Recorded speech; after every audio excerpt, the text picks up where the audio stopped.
Yes, guys, you know what time it is. It's your boy David at the Irish Hotspur, Ireland's #1 Spurs fan, the world's biggest Harry Kane fan, and welcome to the fan show where we want you guys to come on and talk about, your thoughts on the Man City, the heroes of the empty hat. We want you to come on and have your say on all things Tottenham. Anyone that is a channel member, the link is up in the community section. If you do want to come on and gloat about Man City, about the Man City victory. It's absolutely unbelievable. And of course, today we are joined by co-host Jack Kanicki. Jack, how are you getting on, my man? Oh, you're on mute there, Jacko. Can you hear me now, Dave? Loud and clear. Sorry about that amateur hour, Dave, already. But I was just going to say, Dave, it's nice to see you can still show up to the library, Dave, and still make a bit of noise. You can still practically do whatever you want. It's nice to see that, Spurs are going to continue to still be a menace in Pep's dreams. Pep, he sometimes likes to really big himself up, Dave. He's probably the biggest ego manager out there in the entire world. And yet somehow Tottenham Hotspur are the team that seem to give them the most trouble, seem to keep them up at night, which just gives me life. It just gives me enjoyment. The Conte cam, Dave, I was a bit busy, doing some player ratings, vibing out on Paxton Road. So I haven't seen the Conte cam yet. So hopefully people that have seen it from the Harris Army want them to break down every single inch of it for me. I don't even care about spoilers, Dave. Looking forward to that. It's a lot of talk about, Dave, battering the Man City at the library. What else is there? No, look, I'm still absolutely, I'm still on cloud nine. As you can hear, my voice is gone from streaming from streaming all weekend, even up till today. And look, Jack, we've got another big week ahead of us as well. We've got Burnley Wednesday night. We've got Leeds 12:30 on Saturday as well. So there's a lot to discuss tonight. Let us know your thoughts with the Burnley coming up, with Leeds coming up. Two massive games for Tottenham. Two complete different tests to Man City as well. So we do have a lot to break down tonight. But look, let's see what Irish Hotspur Army are in the building to join us this evening. We have Kenny, he says, big up David Harris, enjoy the shout out. I'm getting, come on you Spurs, what a win. Big yourself up, my man. Dermot's in the building, he Spurs. He says, Spurs, the final frontier. They are the stories of us, the Irish Hotspur. It's his mission to me, as many Spurs fans as there is, on a Monday night, introducing the captain, David Kirk, Irish Hotspur Harris. And he says, and his first officer, Spock Stats man, Kanicki. Yeah, I definitely got the Spock vibes. Well. Chris is in the building. He says, big up to the whole Spurs family. What a great weekend. Onwards and upwards, time to smash Burnley. Exactly, my man. Absolutely buzzing. We have Peter from the lane. Petey from the lane. He says, hi, Killian. How are you? Big up, Pete. I hope you're keeping well. We have Mr. K. He says, hello, everybody. Big up, Mr. K. I hope you're keeping well. Sue Smith says, hashtag Enoch out, hashtag leave you out, hashtag Harris Army. Big up, Sue. I hope you're keeping well. And she says she doesn't know how long she's going to last, but she's definitely going to give it a go. Absolutely big love up, that. Sue. We have James Watson. He says, still fired up. Big up, lads. Come on, you Spurs. Big up, James. Still buzzing, my man. Still buzzing. We also have Carl Simpson. Evening, Jets. Hope you are well. We're all good, Carl. I hope you're absolutely keeping well, man. Sue Smith, and I did see this. She says, did anybody notice how Pierre-Emile Højbjerg snubbed Conte after the match when he tried to hug him? Conte is not best pleased. Hope no trouble brewing there. To be honest with you, didn't see it. I did. I seen a little clip of it. Conte went to kind of, come over and congratulate him, and Højbjerg was congratulating someone else, and then he turned his back and walked off. But if I was dropped for Harry Kane or for Harry Winks, and being made the scapegoat for the problems in midfield, I would probably be pissed off that I was dropped, to be honest with you as well. And then putting in the performance and like he did against Man City, it's kind of like, don't ever do that again. And I like Pierre. I really do like Pierre. And look, it turns out he wasn't the problem, like I've been saying all along. Steve Fraser says, evening all, still on a high, hopefully no mishaps with Burnley, and we can ride this all week. Come on, you big Spurs. up, Steve. Imagine we get them against Burnley and Leeds. Honestly, Sunday I'm taking the day off and I'm going to celebrate. Mick Hermeluk says, good evening, lads. Big up, Mick. We have the Bertie 1008. Greetings, Harris Army and the Flat Cap Army. Greetings. Big up, Bertie. Hope you're keeping well. George Hill says, City get battered every time they face Spurs. City title hopes get shattered every time they face Spurs. Every time they face Spurs. Big up Jack on Dave. Can't stop smiling. Come on, you Spurs. Big up, George. The muscles hurt, George. The smiling muscles hurt, my man. Oh, my throat is hurting. My throat is hurting. Moondog says, good evening. Big up, Moondog. Kane the long shot says, it's happening again. It's happened again, Man City. It's happened again. Honestly, can we play you? Can we play you? Can we play you every week? I love it, Kane the long shot. Mark Hudson's in the house. Big up, lads. Negativity gone. We're back. Come on, you Spurs. Come on, Mark. Look, never really any much negativity from this channel, to be honest with you. We always, through it all, we always try to look for the solutions and stuff like that. So, big up, Mark. Big yourself up. Leon says, evening, lads. Big up yourselves. Big up, Leon. I hope you're keeping well. Brad Matthews says, big up everyone in the chat. Anything happened over the weekend. Oh, love it. Love it. Yeah, we did. We had City fans crying into their pints listening to a bit of Blue Moon. Man City, absolute melons. What melons? Derek Hutchinson says, good evening, David and Jack. Now let's go and smash Burnley. Come on, you Spurs. Come on, Derek. Alfie Gosling says, hope all is well, lads and ladies. Still can't believe that win. Kane had the game of the season, and Son finding his feet again. And Kulu was looking great. Come on, you Spurs. I mean, look, he's not bad for a Juve reject, which was being labelled around. Not bad, I suppose, is he? Die Pipe says, Harry Kane is God. Look, thank God I didn't want to sell him. Thank God we didn't sell him, or thank God we didn't drop him for Bergwijn. We definitely have issues on our hands there for sure. William Pretty says, Team Irish Hotspur are the champions. Well done, lads. I think Brian had a little look at Gaz's Wikipedia page after last night. Look, I didn't want to gloat, but look, we are the champs, double champs, by the way. 2 quizzes, 2 victories. I mean, Jack, you got to revel in it. Dave, you were on something for that one, Dave. You were on something. Whatever, I don't know, Dave. Whatever you have for breakfast, whatever brain foods you were using that day, Dave. I don't know. Maybe just the questions. Maybe just the questions. We just got that lucky with all the questions that Dave really, with all the homework that he's done recently, he actually just was thriving. I could only really help Dave on about 4 questions. The ones that I did maybe think, did kind of help. So I came out with a few assists on that one, but Dave was just banging in goals on, the questions left and right. Everybody was absolutely spectacular. We just kept, warding away or, kind of defending every single, question there was, Dave. When they would get it right, we got it right. When they got it wrong, we would get it right, or we get it wrong too. We defended our ground. It was spectacular, Dave, and double champ. I mean, rightfully deserved. Yeah, champ, lad. And look, they wanted a rematch, but I told them I'm going on holidays now for a few months. No rematch. You're going to have to give him the Mayweather treatment. Yeah, Dave, you're going to have to give him the Mayweather treatment, No, look, when you pull out a victory like that, look, to be fair to Brian Day, he's some serious knowledge, and Brian Ireland has a good brain on him as well. We went into the Lions Den, a bit like Tottenham versus Man City, and, just snatched it. Kind of was. When no one was expecting it. Oh, you can't do it any better. No expectations, and the boys are just standing there at the end lifting the belt. You gotta love it. Rufus Roughcut says, even the boys, too much to type in one post. Kane was awesome. Scenes here when the third went in, finally got the beer off the floor. Thought it was done at 2-2.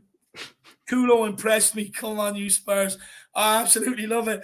Absolutely love it, my man. Beer everywhere. Big up, Rufus. I hope you are keeping well, my man. Big yourself up. KVP is in the building as well. He says, come on, you Spurs. Big up, KVP. We also have Spaghetti Slayer. Says, evening, lads. Kulisevsky. He's calling him Kulishevsky. I love that. Was cooking at the empty head. Come on, you Spurs. I love that. Truth Sets You Free is in the building. Come on, you Spurs. Big up, Truth. We have Bodroll Mazid. Evening, guys. Big up, Jack and Dave. Evening, my man. Hope you are keeping well. Let's take a few more and then we start getting on the guests because my voice is going. Aidan Doherty says, hi, lads. We took out over the empty hat. Couldn't even hear the Man City fans. Yeah, I know. I absolutely loved it. We did it, lads. On to Burnley and let's keep Wout Weghorst quiet. Yeah, no, look, we will. The Dutch sausage, don't worry about him. We'll sort him out. Do not worry about that. John Stokes is in the building. Evening, top man, David and Jack. For me, the best Tottenham show on YouTube. Wow. I really do appreciate that, John. Absolute top man. You're a legend. And I really hope you enjoyed the victory. Ben Kaufman says, let's get ready to rumble. Big up, Ben. I would give it more, but I don't have it in me. Honestly, I don't. Alan Harris says, big up, boys. Hope you're well. Big up, Alan, my man. We also have Wayne Bonner. He says, evening, Jack. Evening, David. Still buzzing from Saturday. Yeehaw. Repeat performance against Burnley and Leeds. For sure, Wayne, my man. For sure. Legend. So he's in the building. Big up, lads. Good to see you. What a game. I love the Conte effect. Absolutely class. It is.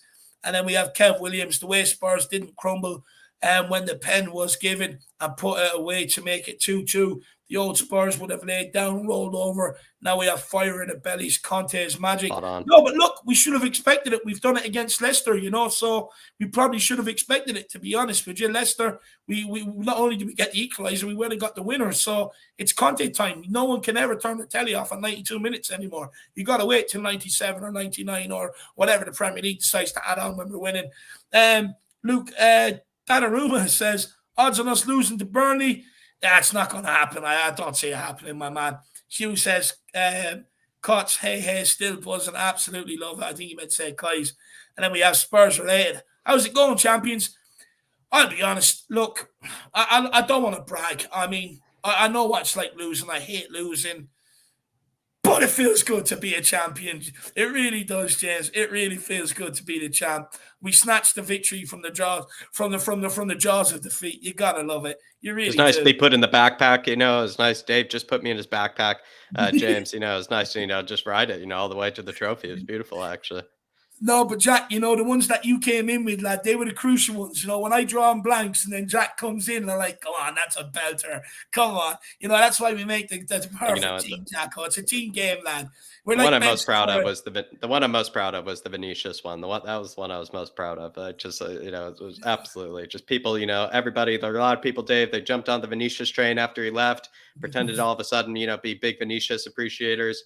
They don't even know the guy's shirt, number like I did, and it's just speaks volumes, Dave. Speaks volumes.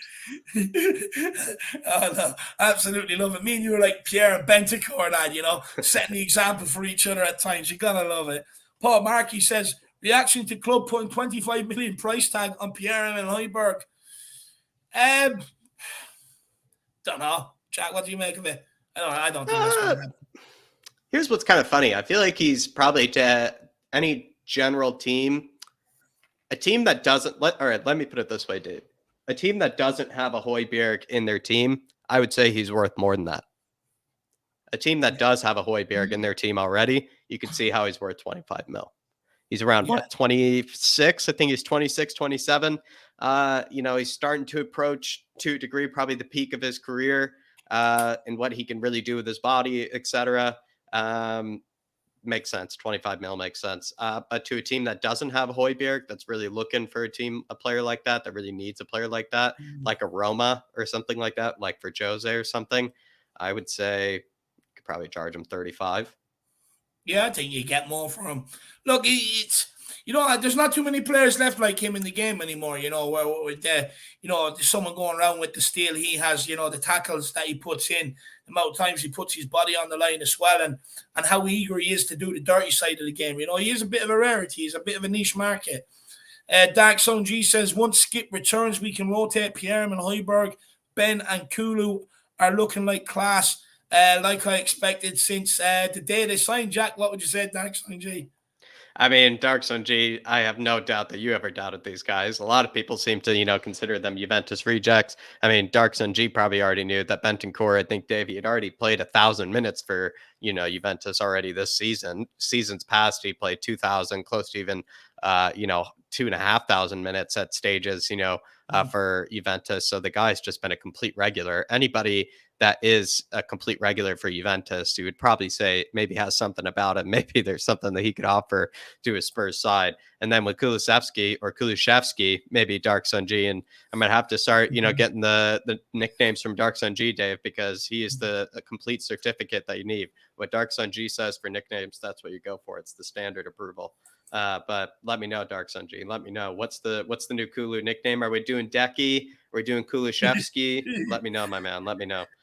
Big up Dark Sun G. And he also says, how long has it been since our forward line were involved in all goals? I think it was the first time this season. Kane with 2 goals, Son with 2 assists, and Kulu with a goal and assist. Yeah, no, look, it's it's absolutely brilliant that they've all been involved.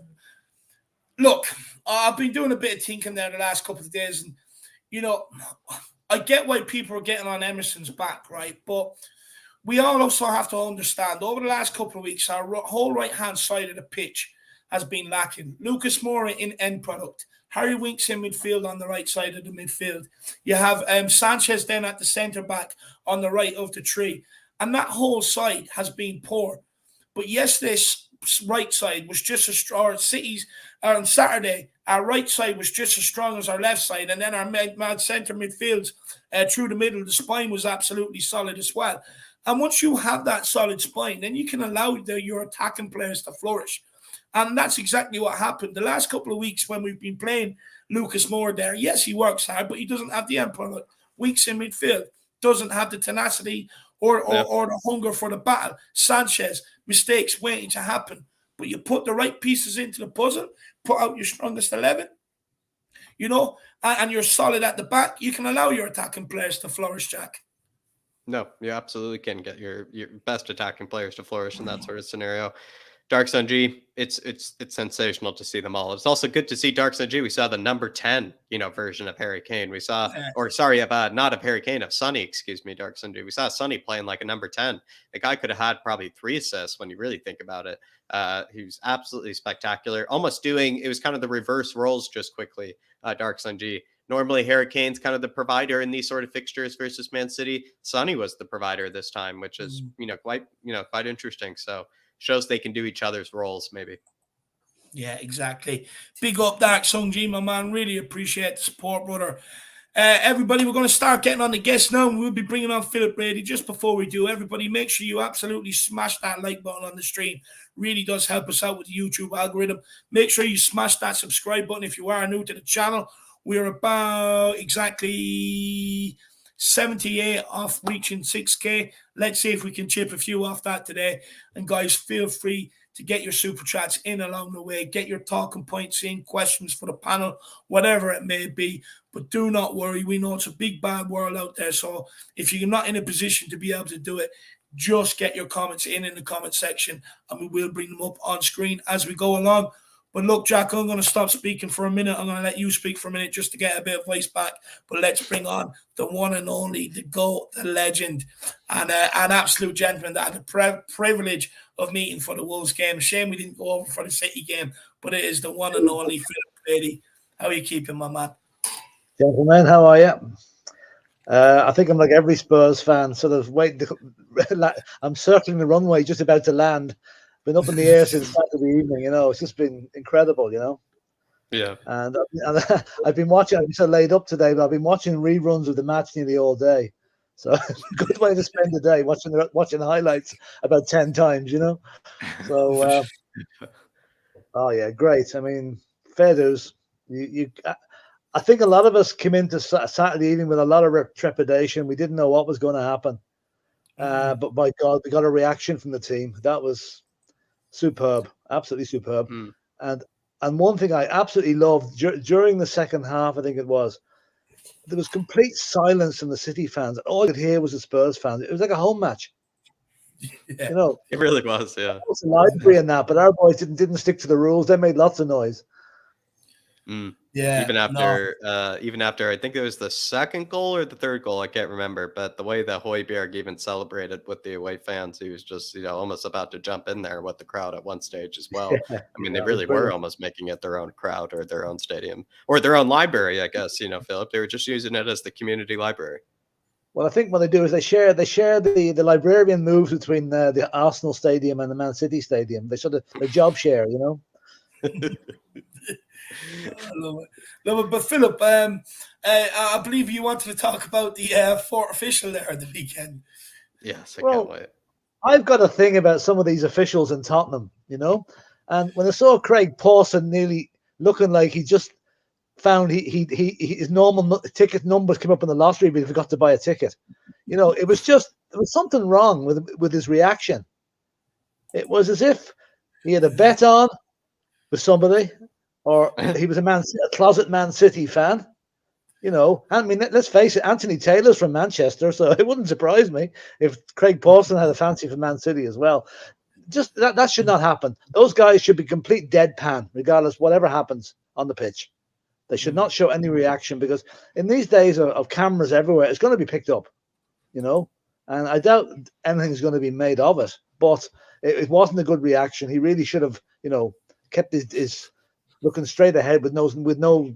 It's lucky he didn't have a water bottle in his hand. He would have thrown it down on the ground, you know. Yeah. But no, not good. Not good.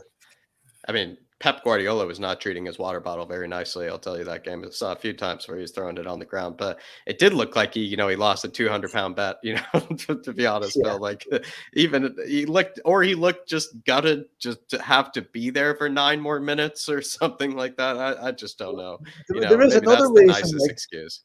Just to defend him, there is another reason. If you've got Antonio Conte in your ear for 90 minutes, you know, it could be another way, because Conte doesn't hold back with his comments on the sideline there. You know, and I say he was giving your man jip.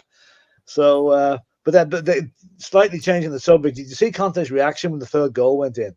Yeah, that was just amazing. It's like a child at Christmas. Yeah, but funny enough, he didn't react at all to the 1st goal. If you watch the video, he didn't react at all. I suppose he thought it's too early. I'm not going to start celebrating yet. But with the 3rd goal, I mean, that was just incredible. I mean, he even jumped into the substitutes section. You know, it was great. Yeah, no, it was. And look, Philip, what do you think of Harry Kane performance? You know, best performance in a Spurs jersey? Certainly, it's one of the top 3. You know, it really is. I mean, it was sensational. It was absolutely sensational. And I was just saying to, you know, just some people can't leave it alone. I was watching a thing on one of I think it's Football London there, just before I came on there, where that lovely footballer and wife beater Stan Collymore is given out to her about Harry Kane disrespecting the Spurs fans. Now, it's nothing that happened recently. He's saying he should have been doing this at the start of the season. You know? I mean, I can take criticism of Harry Kane from most people, but not from the likes of Stan Collymore. It has been, if ever there was one, you know. But get back to Harry, he was sensational. Absolutely brilliant. He was the best defender, midfielder, and attacker we had on the pitch. He was everywhere. You know, he was just doing a lot. I'm surprised he didn't go in goal for the penalty. You know? Yeah. But no, it was, like, I mean, I think if I was the Burnley defence or the Leeds defence, I'd be saying, oh, Christ, it's not going to be easy for us in the next 2 games. Because we can push on from that now, you know. And now he's got. I mean, it's like the old the himself and Son. They've got the band back together again. Yeah, you know, they really have. And as well, looking at the Kulu Lucas situation. I mean, Kulu was thrown in the deep end there against Man City, and he performed. Do you persist with him, or do you put Lucas back in for the next game? Good question. No, I think we have to stick with Kulu. How will it do for his confidence if he plays so well against Man City, scores a goal and makes a goal and gets dropped? No, I think we'll have to stick with him. And it's a lovely position to be in, because we can alternate between the two depending on who we're playing. But I would keep him in and you know, let him do it. I mean, let's face it, Burnley are not going to come at us on Wednesday. They're going to sit back. If they've any sense, they're going to sit back. You know, do you think he has because he was very physical against Man City, which I was actually surprised about. You know, especially defensively, digging the ball and stuff like that. Is he perfect for the Burnley game, do you think? Well, you need physicality against Burnley. I mean, they don't mess around when it comes to the physical stuff. So yeah, I think we need to put our, like, let's face Lucas Moura. As much as I love him, he's a bit small for Burnley. You know, you need a tall guy that can put himself about. Yeah. Add a bit of help in the back in the defence when there's a corner, because now that Burnley have got this 9-foot guy from Holland playing for them, you know, we're going to have to be very careful at corners. You know. Do you really need pace as well, like versus Burnley? Do you think, Philip? Maybe you want someone that offers something a bit different than maybe pace. He's not the paciest. He's not the paciest of players, but what I loved about him was his intelligence. The way he hung back. He put the brakes on when Son was running forward there, so as not to get clogged up with the Man City defender.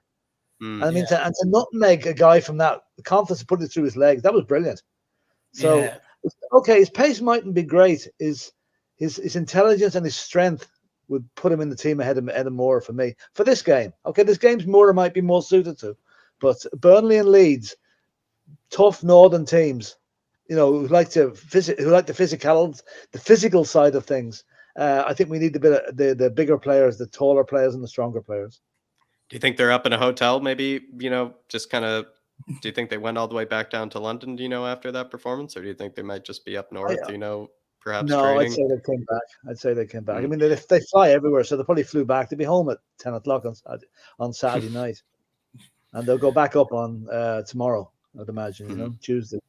So they might stay after the Burnley game because the Leeds game is 12:30 on Saturday. Yeah, they possibly might stay up after the Burnley game. Come here. Let's look ahead to the Leeds game maybe as well. Look, it's a 12:30 kickoff, Philip, and we haven't done well on early kickoffs yet. Do you think we can turn that around under Conte as well? Well, I watched the first half of the Leeds game yesterday. Okay, I suppose it was against Manchester United, who those two teams really don't like each other at all. So there's always going to be a bit of an edge to it, Leeds have a lot of players out injured. As long as they don't come back on Saturday, I think they are wide open for us. They're not good defensively. The attacking wise, they scored 2 goals in a minute, but one of them was a bit of a freak one. And no, I really think that we can go up there and get a result like they did us up there last year, which was a horrible result for us, And they played very well down at the stadium this season. Before they were actually leading at half time, as far as I remember, until we did the usual second half turnaround on them. But no, I think they're not as good now as they were at the early part of the season. They've dropped off considerably, and I would expect Spurs to win both these games. Okay, we'll win the Burnley one more comfortably than the Leeds one. Leeds one could be a tight one, but we'll win it. What can we do? We can't. We're sitting here on the end of we were coming into yesterday on the end of a 3-game defeat. Let's face it, if that had become 4 games, none of us would have really been surprised. But now look at the adrenaline that's going to put into the team for these next 2 games. It's going to be absolutely superb to see how they react. Yeah, spot on. Dark Sun G here. Maybe we kind of already were covering a lot of this, but maybe Philip can kind of maybe touch on some. But Burnley will be won by Son and Kane as always. I remember last season that epic goal that Son and Kane headed to each other. Decky will cause problems to Ben Mee with his physicality and his crosses. 3-1. Come on, you Spurs. I mean, maybe you're just speaking about that, Philip. I kind of think what maybe Decky or Kulusevski offers is it's kind of like doesn't really need pace like maybe Lucas Moura and perhaps Steven Bergwijn to a degree, do. And he's not exactly those neat sort of pacey kind of wingers. He's kind of a bit kind of clunkier, seems to be that kind of bigger, stronger sort of winger. And maybe he just offers that something different that perhaps I feel like you were saying, we could utilize maybe against a Burnley. Yeah, I still think we need the physicality against Burnley. And he could be more physical, maybe. The pace can come from Son. I mean, Son can use the pace. And I'd be surprised now if we don't start with the same 11 on Wednesday. So why change it? Really, I don't see us changing the starting 11. And I'm just going back. What's going to be very important is the growing partnership between Romero and Dyer at the back. I mean, because I tell you one thing, that we missed Eric Dyer very badly at the time he was out, and it showed the difference when he came back in on Saturday. He was very, very good. Romero, unlucky to give away the penalty, but it was a penalty. I think there's no way. You couldn't say it wasn't a penalty, but so they're going to be needed because Burnley, while they mightn't come at us too much, they're going to be hoofing, as Dark Sun G says there. They're going to be hoofing these long crosses into the box. Yeah. And when you've got a beanpole like Weghorst up there, he might get lucky, so we're going to have to police him quite carefully. But other than that, I don't see much problem. Okay, Burnley had a good win against Brighton on Saturday. But as we all know, Brighton are a better team than Spurs, so. Yeah. I'm just referring back to Harry Potter loses to the Italian. Huh? Harry Potter loses to the Italian stallion, then losing to Sean Dyche. I mean, I guess he's better than he thinks of himself as better than Spurs. Still though, Philip. Yeah, thinks he's better than us. They're only going in one direction at the moment, Brighton. They're failing badly at the moment. So, Yeah.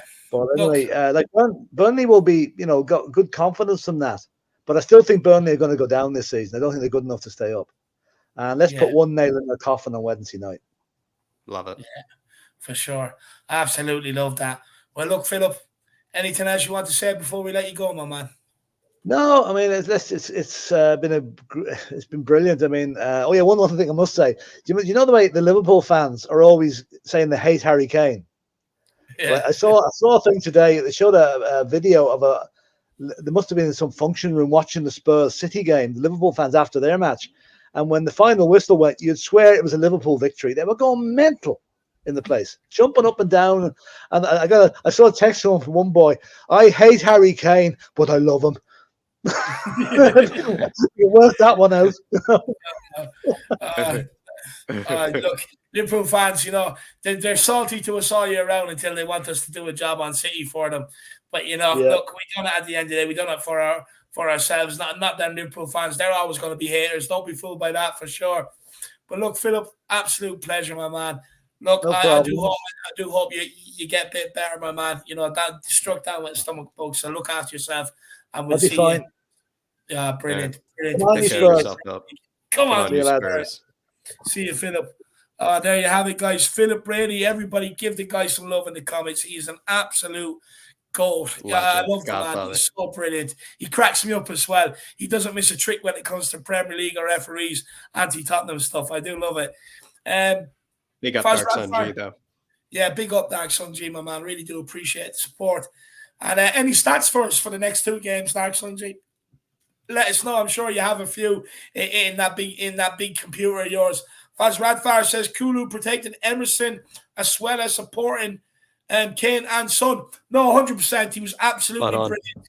Absolutely brilliant. He was. Do you know what? For the first 30 minutes, he wasn't really protecting Emerson, but whatever it was, clicked in, and then he got out there and he helped them, and it just stemmed the flow down that right hand side. They weren't really creating anything too much from that right hand side. Then from thereafter. And all it was floating balls in the box, which our centre backs were dealing with, not a problem. And I just thought Kulusevski was excellent up and down the pitch. The engine on the guy. I know some people say he's not the quickest and he doesn't look the quickest, but he's certainly got an engine, Jack. No, absolutely. I mean, Dave, I think we said. I think it might have been the first goal or the second goal, but what you were speaking about, how he made that adjustment. Do you remember Emerson after who's always the first man to hug Harry Kane? When he scores, but Emerson after he gets his hug for Harry Kane, touches his hair and everything. Like David, I will say you're probably the most jealous of Emerson because he's the first guy to hug him and he's the first guy to touch his hair, and everything. But I would say, after he's done doing that, he was immediately motioning, kind of like Højbjerg does, where he's immediately in a guy's ear. He was in Decky's ear, Dave, telling him where he needs to be, telling him what he needs to do, how we can help each other, and we saw a better performance from him defensively. So. Perhaps it was Emerson, kind of, explaining it to him in that little brief moment. No, I hope so.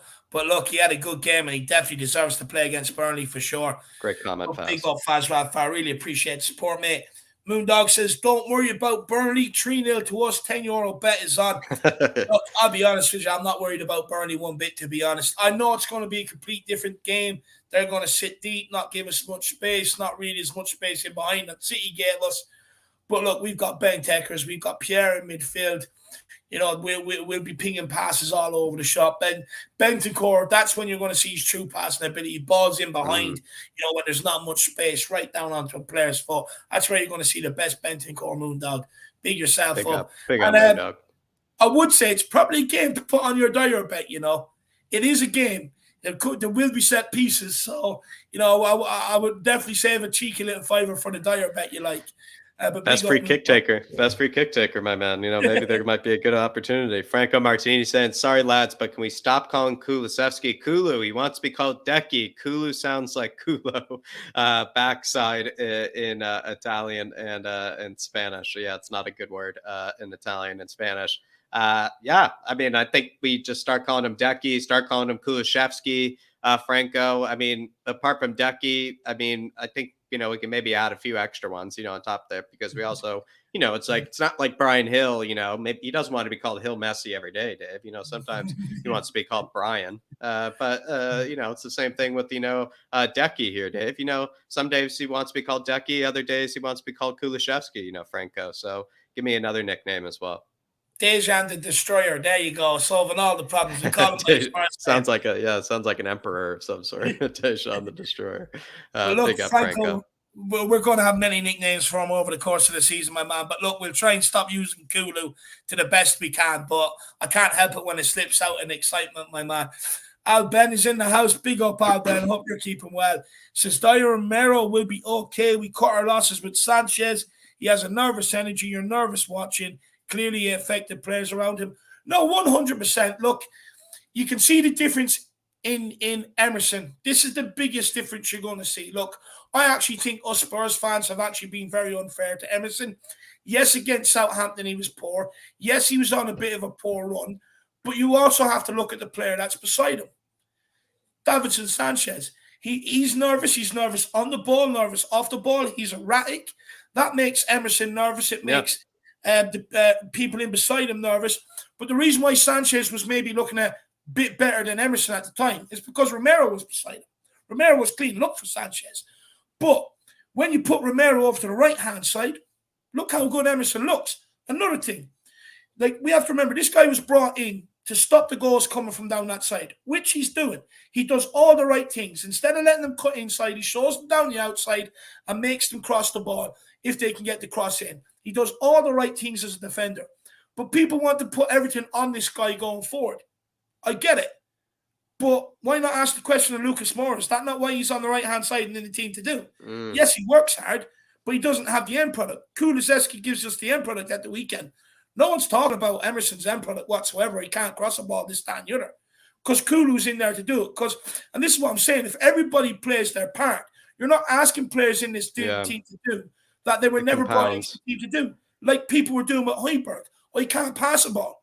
No one questions it now once Bentancur's in the team and does it. And they're like, yeah, Højbjerg, he's such a destroyer. But it's what we've been saying all along. You can't ask Højbjerg to beat Glenn Hoddle because Harry Winks isn't doing his job. Højbjerg is doing his job. Ask more from Harry Winks. And the thing is, when these players come in, there's such a drop-off in quality, such a nervous energy, even about Harry Winks. You want to make mistakes. And it kills us. Absolutely kills us.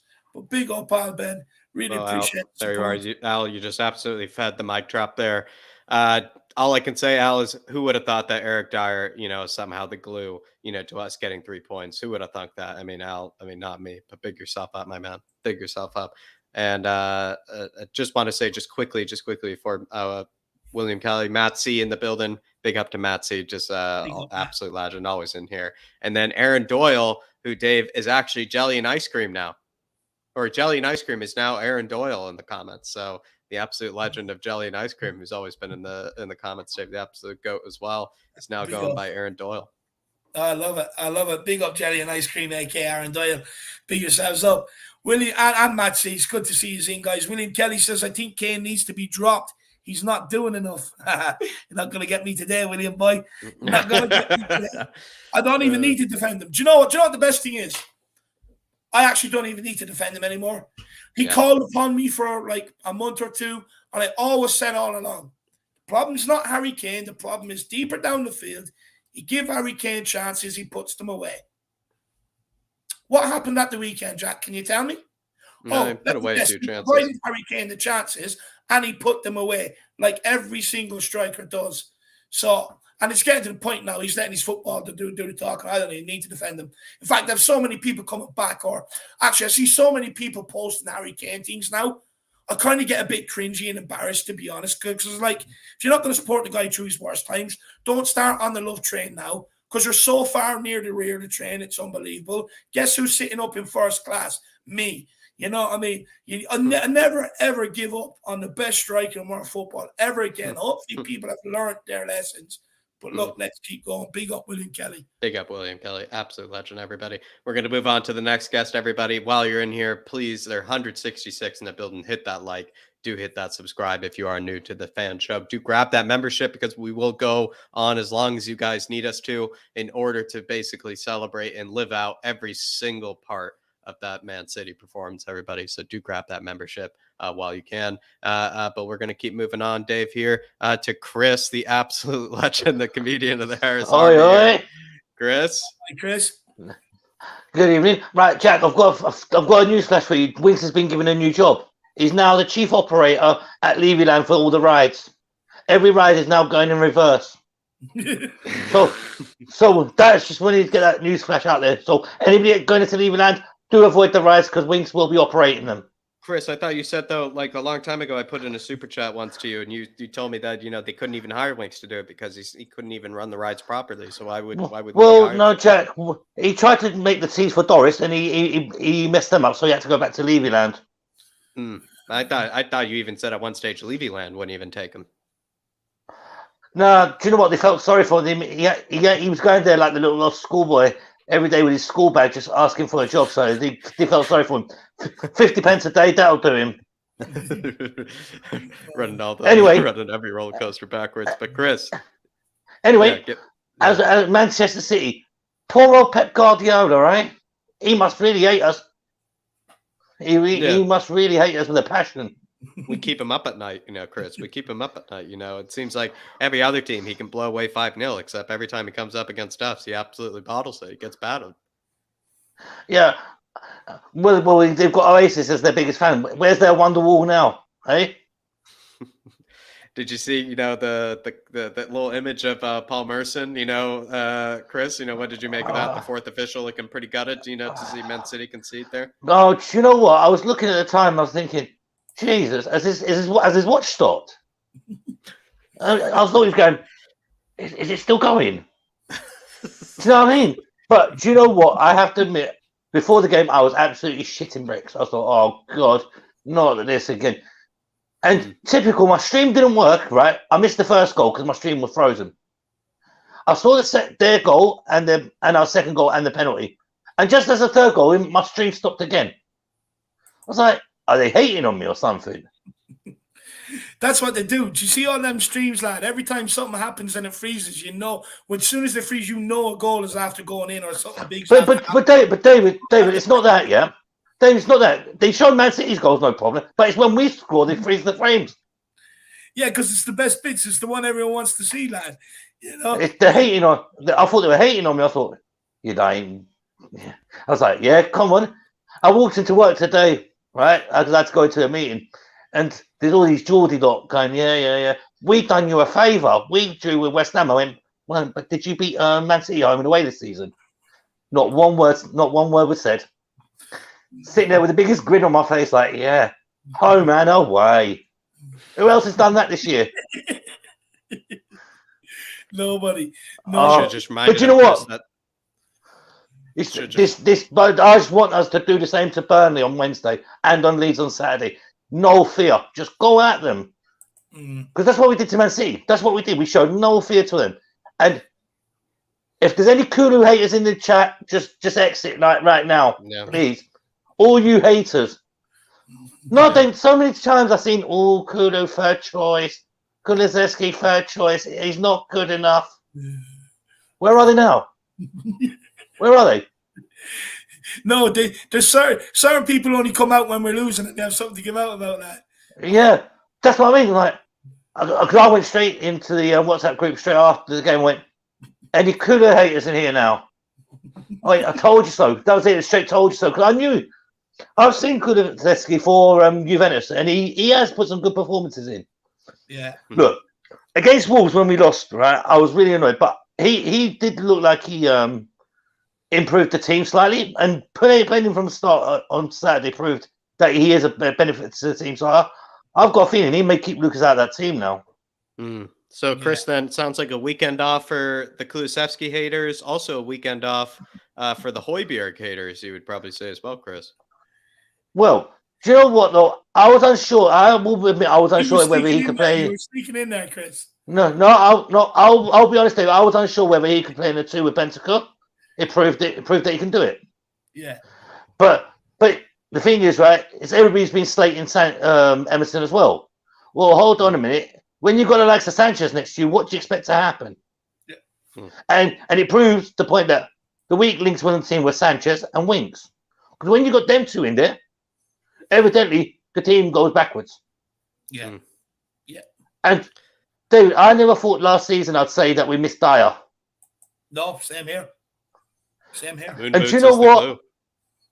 Moon Boots is well and truly stuck his feet to the ground again, isn't he? No more balls in the River Thames. NASA have got a new rocket anyway. It's Harry Kane the way he leaped for that last goal, lad.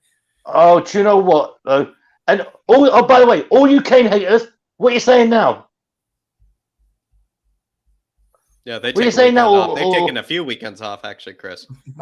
They must be drinking. They must be watching that Blue Moon with Man City. They're on Bear Grylls, the latest episode of The Island, lad. Yeah, they're out of a job, pretty much. David, I thought they were sitting there watching the Blue Moon with Man City. Do you know what I mean? Like, hey, Pep, got a message for you. The moon ain't blue; it's white, like Tottenham, mate. Oh, you gotta love it. You gotta love it. Oh, do you know what, David? I've enjoyed the weekend so much. I've had a shitty week last few weeks at work. I've been really stressed out, but the weekend has just made up for the whole lot. Seeing us actually kick Man City's backsides and have no fear doing it. It was worth it. Yeah. Kulusevski. Hey, do you know what? I'm going to actually get Kulu's name on the back of my shirt now. I would never normally put names on the back of my shirt, but Kulu's going on the back of my shirt. Whoa, Chris. Big moves there. Big moves there, man. I love it. Another player, Chris, I do want to touch on is Session. We haven't spoke about him yet. How good was he, actually? Do you know, the first half, I think he got bullied a bit by Walker, but the second half, he actually manned up and he stuck his foot in a few tackles. And I'll tell you what, he done quite well. Yeah. Still room for a lot of improvement for him. But the more games he plays, I think he's going to be all right. Yeah. I think it could be competition for Davis. Do you know what I was thinking maybe Session for the bigger teams defensively. You know what I mean? You have to bring him in and keep Reguilon out there for all the teams where you want him to bomb forward. Reguilon, we don't know when he's going to come back because he's got COVID, so we don't know when he's back. So you'll probably see that Session starts again on Wednesday. But the more games he plays, the more confidence he's going to get. So, but Sonny and Kane have equaled that record with Drogba and Lampard, didn't he, for the most assists? Yeah, let's see on Wednesday when they break. Let's see on Wednesday when they beat that record. Yeah, it's going to happen. It's definitely going to happen. William Kelly says, "Bring back Winky and all is forgiven." What would you say to that? William, you broke my heart. How could you? How could you want the water boy? But big up, shocking behaviour. We really appreciate the support, Will. I know he's absolutely buzzing with the victory. William, let me know. Did you watch it with the young lad, my man? Let me know. Alban says, sign Rafinha, dead ball specialist with creativity. And do you know what? That is probably what we need to look for in one of our signings in the summer. Someone that can't take I'd take him. Because we don't get enough we don't get enough goals from them sort of set piece situations. Actually, that has changed a bit on the content, to be fair. But we could do it more. It helps us out in games where maybe you can't break teams down, so then you can do them from set pieces and stuff. Yeah. Do you think that's important? You look for someone like that? Yeah, I think I'd take Rafinha. But you know what, David? There's one thing I will say. Conte's celebration from the third goal. What a celebration! Yeah, jumped into the arms of Rodon. Yeah, actually, one stage with Rodon. Yeah, and I didn't see the hitman actually celebrating Chris, which actually the hitman was keeping an eye on Pep. he was up on the roof with a sniper. Yeah, he was waiting for Anthony Taylor to leave the stadium. Yeah, you're trying to add extra time. Yeah, I'll wait for you, mate. I've got you. The little red dots on your chest waiting for you to blow that whistle. Blow that whistle now. But no, seriously, I think when you see Conte showing the love for the players, and he even said, he goes, this is one of the best bunch of players he's worked with, that says a lot for the manager. Do you think he said that after the controversy of the week, though? Do you think he said that? I think, to be honest with you, as fraud sports always do, they twist the actual truth, and this was fraud sports Italy, so it makes no difference. The media have twisted his words as always. It's like when Harry Kane was supposed to be going Manchester City, right? They twisted his words. It was like Saturday, the interview after the game with Harry Kane and Son together. The first question this Sky Sports presenter asked, "Oh, is this a reaction to the issue in summer when you were going to possibly come to Manchester City? Has this silenced the critics?" He was like, "No, this is because we've lost 3 games in a row and we needed to win." Yeah.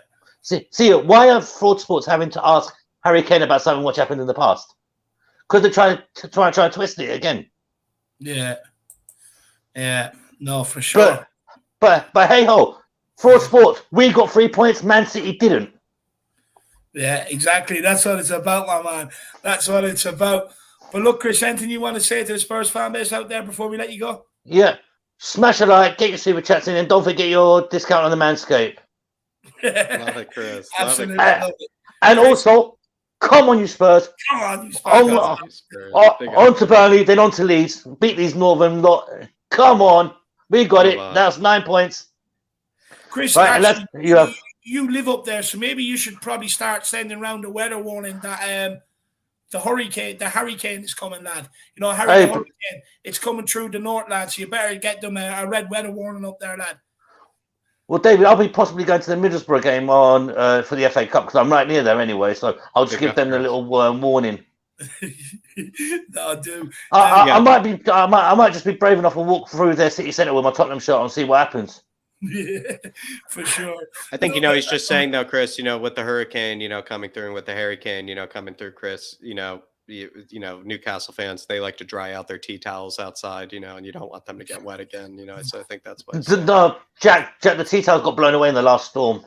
They're missing them again. They're missing them again. They're holding up cat stuff now at the stadium, so they weren't do you know, actually, Jack, you would like this. I don't know if it's true, but we were speaking about, and we were talking TV about on the podcast we done earlier about Chris Wood. Apparently, he got booked because he kept on whispering in Zuma's ear. He kept on going like meow, meow, making cat noises in his ear. So Craig that's true. That's true. It was reported. It was true. Apparently, it was deliberately, and there was a lot of people with. Instead of the Black Lives Matter posters, they had the Cats Lives Matters instead. Jesus. They had all the posters around the stadium. The Newcastle fans really went to wind him up. Yeah. Well, look, we're going to leave it there, Chris. We're going to leave it there. I think. Well, David, I think every time Coach Zuma touched the ball, all you heard from the crowd was meow, meow. that was what's coming from the Newcastle crowd. Stop. Fair play to him. It's good shit housery. I can't wait. I can't wait till we play them. Can't wait till we play West Ham and see what happens. See how many meows go from our lot. But look, Chris, good seeing you, my man, and we'll see you again soon. All right, lads. See you again soon. Come on, you Spurs. Come on, you Spurs. Big up, Chris. Legend. Everybody give Chris a lot of love in the chat. What an absolute legend. Jack, I know you like Rafinha. Do you want to say that quickly to Al Bender? Yeah, like Rafinha, I would say Al is like, for me, almost worth any price. I would probably just say quickly that we were trying to sign Adama Traore because he can just carry the ball, on his own and just, skin man after man after man after man. But at the end of the day, we were saying Adama, does he have the end product? With Rafinha, you would say this guy can skin man after man after man, but also has the end product and can take free kicks, can have a shot from distance, has a really good pass on him, works extremely hard as well for Leeds. He doesn't really slack when it comes to the pressing.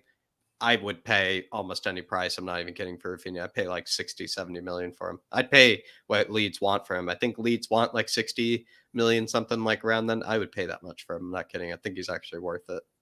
Big up, Al Ben. There you are. Hopefully, you agree with Jack on my man. Tim Falco's in the building. Big up, Tim. I hope you're keeping well, my man. Any relation to Mark Falco, let me know. The great Spurs striker. He says, the win against City just proves how much we need Dyer in the team. Love the 2 new signings. Love the passion on this channel. Best Spurs channel on YouTube. Too kind, Tim. Look, way too kind. Look, at the end of the day, we're just as passionate as all you guys, but you know what? I really appreciate you saying that, my man. Comments like that is what really does keep inspiring me and Jack every single day to keep going, keep getting better, keep bringing better and better content. So I really do appreciate that. But as for Eric Dyer, look, I'm going to hold my hands up. he deserved to be criticised over the last year or that. He really did. But this season, you've got to praise him where it's true. Yeah. He stepped up, where he could have easily fallen under all the pressure. But he stepped up, and what he brings is that leadership, that vocals. You look at the lines that we were holding against Southampton and sometimes against Wolves. It looked like that Ray Charles drew them lines at times. You know what I mean? It's unbelievable. But soon as Dyer's back in, that line is held, and everybody is in there doing their job. And for me, it's that leadership. We've been asking ourselves, why is Jose picking him? Why is Nuno picking him? Why is Mason persisting with him? Well, now we know why. He's the vocalist back there, Jack. No, he's the vocalist. He's the glue. To be honest, I think what we maybe never realized about Eric Dyer is he's actually now, which is sad to say, easily our second best center back on the ball. And when you're playing a back three with, technically, with center backs that need to be good on the ball, need to be able to switch play. We saw Romero and Dyer being able to switch play, be calm in possession, when under a lot of pressure. Eric Dyer is easily our second best center back on the ball. I think sometimes we do forget that. Also, defensively, I would say he was almost kind of like a silent assassin. It felt like kind of yesterday. Most clearances in the entire squad, Tim, just seemed to kind of be that guy that just wasn't fazed by being the center of all of the chaos. When you're in the center of the back three, against Man City, I would say that could be a very daunting, sort of position to play. And he handled it well, had a good head about him. And I think also as well, he loves the club like everybody else. And I think we need more players like that. Sometimes we forget that with certain players like Højbjerg, Emerson, Kane, Son, Dyer, etc. A lot of players like that, they all love the club, and sometimes we do forget that as well. Big up Tim, though. Absolute legend, Tim Falco. One of the best names in the business. Yeah, I love it. It's smooth on the tongue for sure. Big up Tim, my man, and I hope you're keeping well. And we're a Sly. I believe I was actually speaking to him on the fan show, the pre-match pump up the other day, I believe. Correct me if I'm wrong, man, but I believe we were. But big yourself up, and hopefully we'll see you on these fan shows. We do them every single Monday. And look, just quickly, everybody, keep smashing that like button. Really does help us out with the YouTube algorithm. Keep smashing that subscribe button if you are new. And anyone that does want to come on and have their say, the link is up in the community section till 11. So if you do want to get into the background before we take it out, make sure you do. But look, we'll keep rocking. We'll keep moving. Let's see who we've got next. Actually, I know who we've got next. Let's get him on. It's the one and only. I think he's been here every single fan show since we started doing these. Now, he might have missed one that he can recall, but I remember missing any. But let's get him on. It's the one and only. It's the legend. It is Brad Matthews. Brad, have you missed any? Not since I became a member. No. Because I did the my Spurs story, and I said I suppose I better be on the members show now, and you said yeah. So no, I've been on everyone since I became a member. So yeah, 100% record. That's insane. that is insane. That is fair play to you, Brad. And look, with me and Jack, we really do enjoy listening to you. So take it away. What have you got for us today? Well, I was sleeping off a hangover on Saturday, and I had this weird dream that we went to the Etihad and won. But I woke up. It's only a dream. But no, seriously, no. I mean, what a weekend. I mean, the flat cap was off last week. Flat cap is back on this week. Come on, yes. No, it's absolutely amazing. It's a surreal game. It's because I was actually really hungover on Saturday. I was hungover, I was tired, I was hungry, and I thought, we got to go to the Etihad. Oh, no, we're going to get annihilated. I wasn't looking forward to it. I watched it. Of course, we go 1-0 up. I thought, wasn't that typical? 1-0 up, and we've got another 89 minutes or whatever to survive. And then I hate to say this, but I was waiting for an error, because most of our goals that we concede are from defensive errors, from players making mistakes. I can't think of many goals where the opposition have actually played really good football and scored a brilliant goal. Yeah, like the Ziyech sort of goal where it was like, you're just kind of tip your cap, kind of moment. Yeah, I know what you're saying. But it's mainly defensive errors. And then, of course, Lloris made that error, and, it's 1-1. But then Lloris, to his credit, that save he made in the second half, that was absolutely amazing. I mean, he injured himself doing it. I mean, he flew himself. It's almost like was it Inspector Gadget? You know, go Gadget arm sort of thing, and tapped it by. You know, and absolutely brilliant. But I thought it was a great team performance on Saturday. I mean, look, Kane was absolutely outstanding, world class. But it was the team that won that game on Saturday. And the comment before about Eric Dyer, you could see him there organising them, make sure they were in that line. And you can actually watch, you can see the line when we were defending, it was like 5-4-1. You can see the 5 and the 4. And Emerson, I mean, no Sanchez. He had Romero helping him out, but he also had Kula. I keep calling him Kulashev helping him out as well, you know. Kulashev. I'll take Kulashev. That's a good one, my man. He's shaking things up. That's for sure.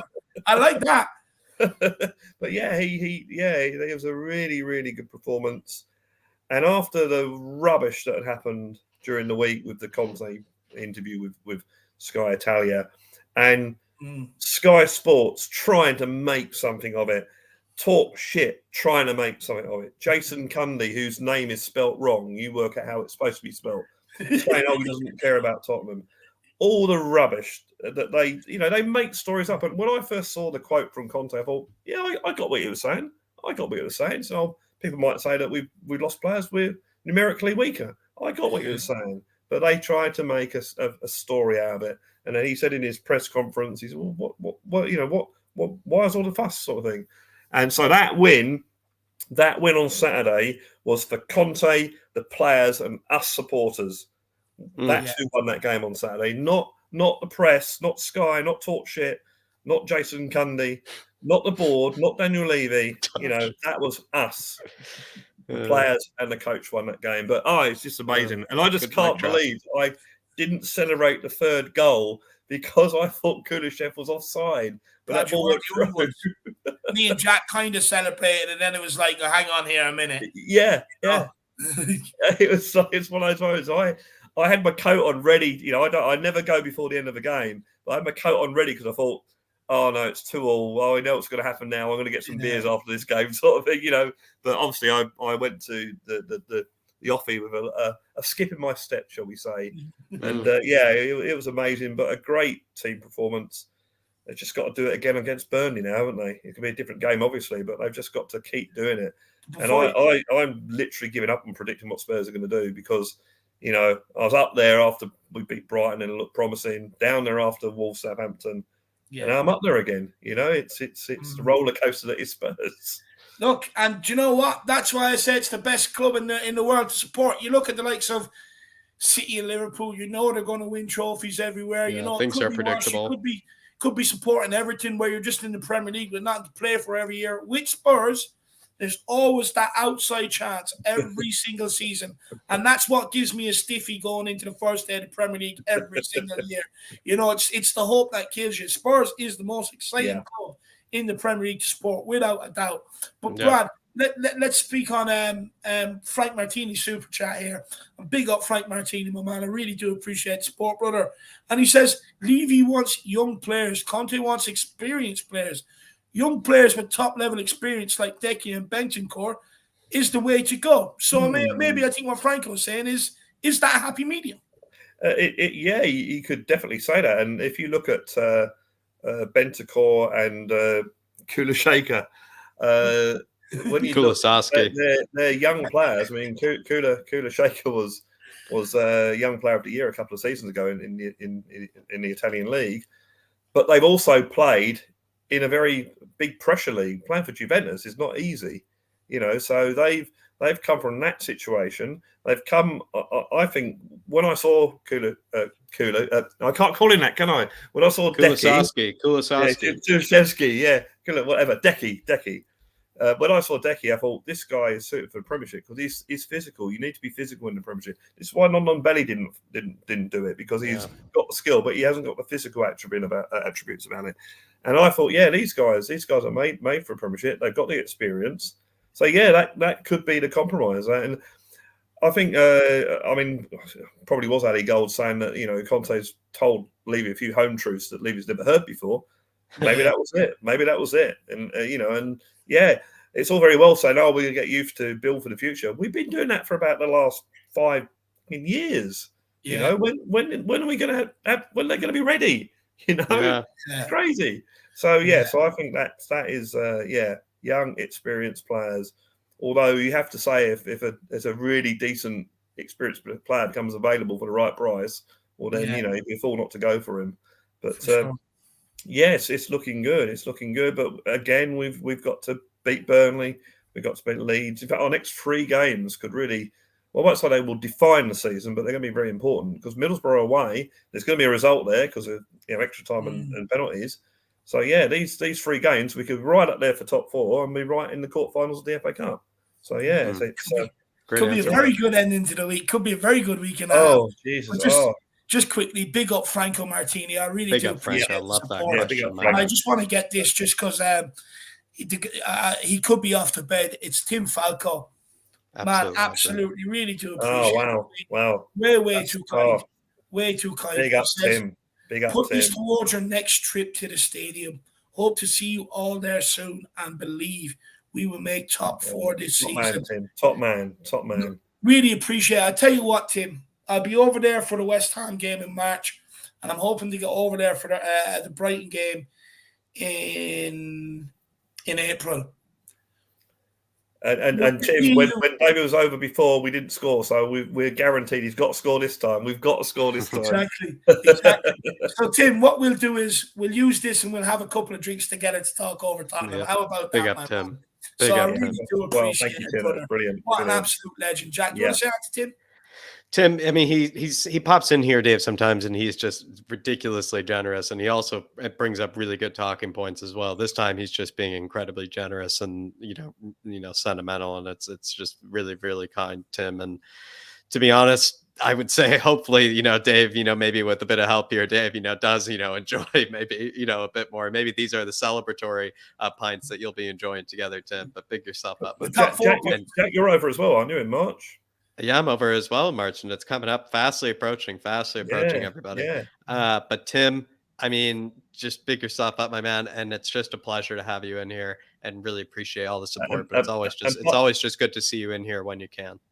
By the way, the good people of Sega, who I work for, at least for this week anyway, they all now know about the Irish Hotspur because I gave my farewell email today, and I said that, I'm going to be looking to do something different. I said, here's my email address, here's my Twitter handle. I said, you can also find me on these channels. And, of course, the Irish Hotspur fan show was up there. So yes, you're known to a lot more people that wouldn't normally know you. So I love it. Absolutely. Keep spreading the word, Brad. Keep spreading the word.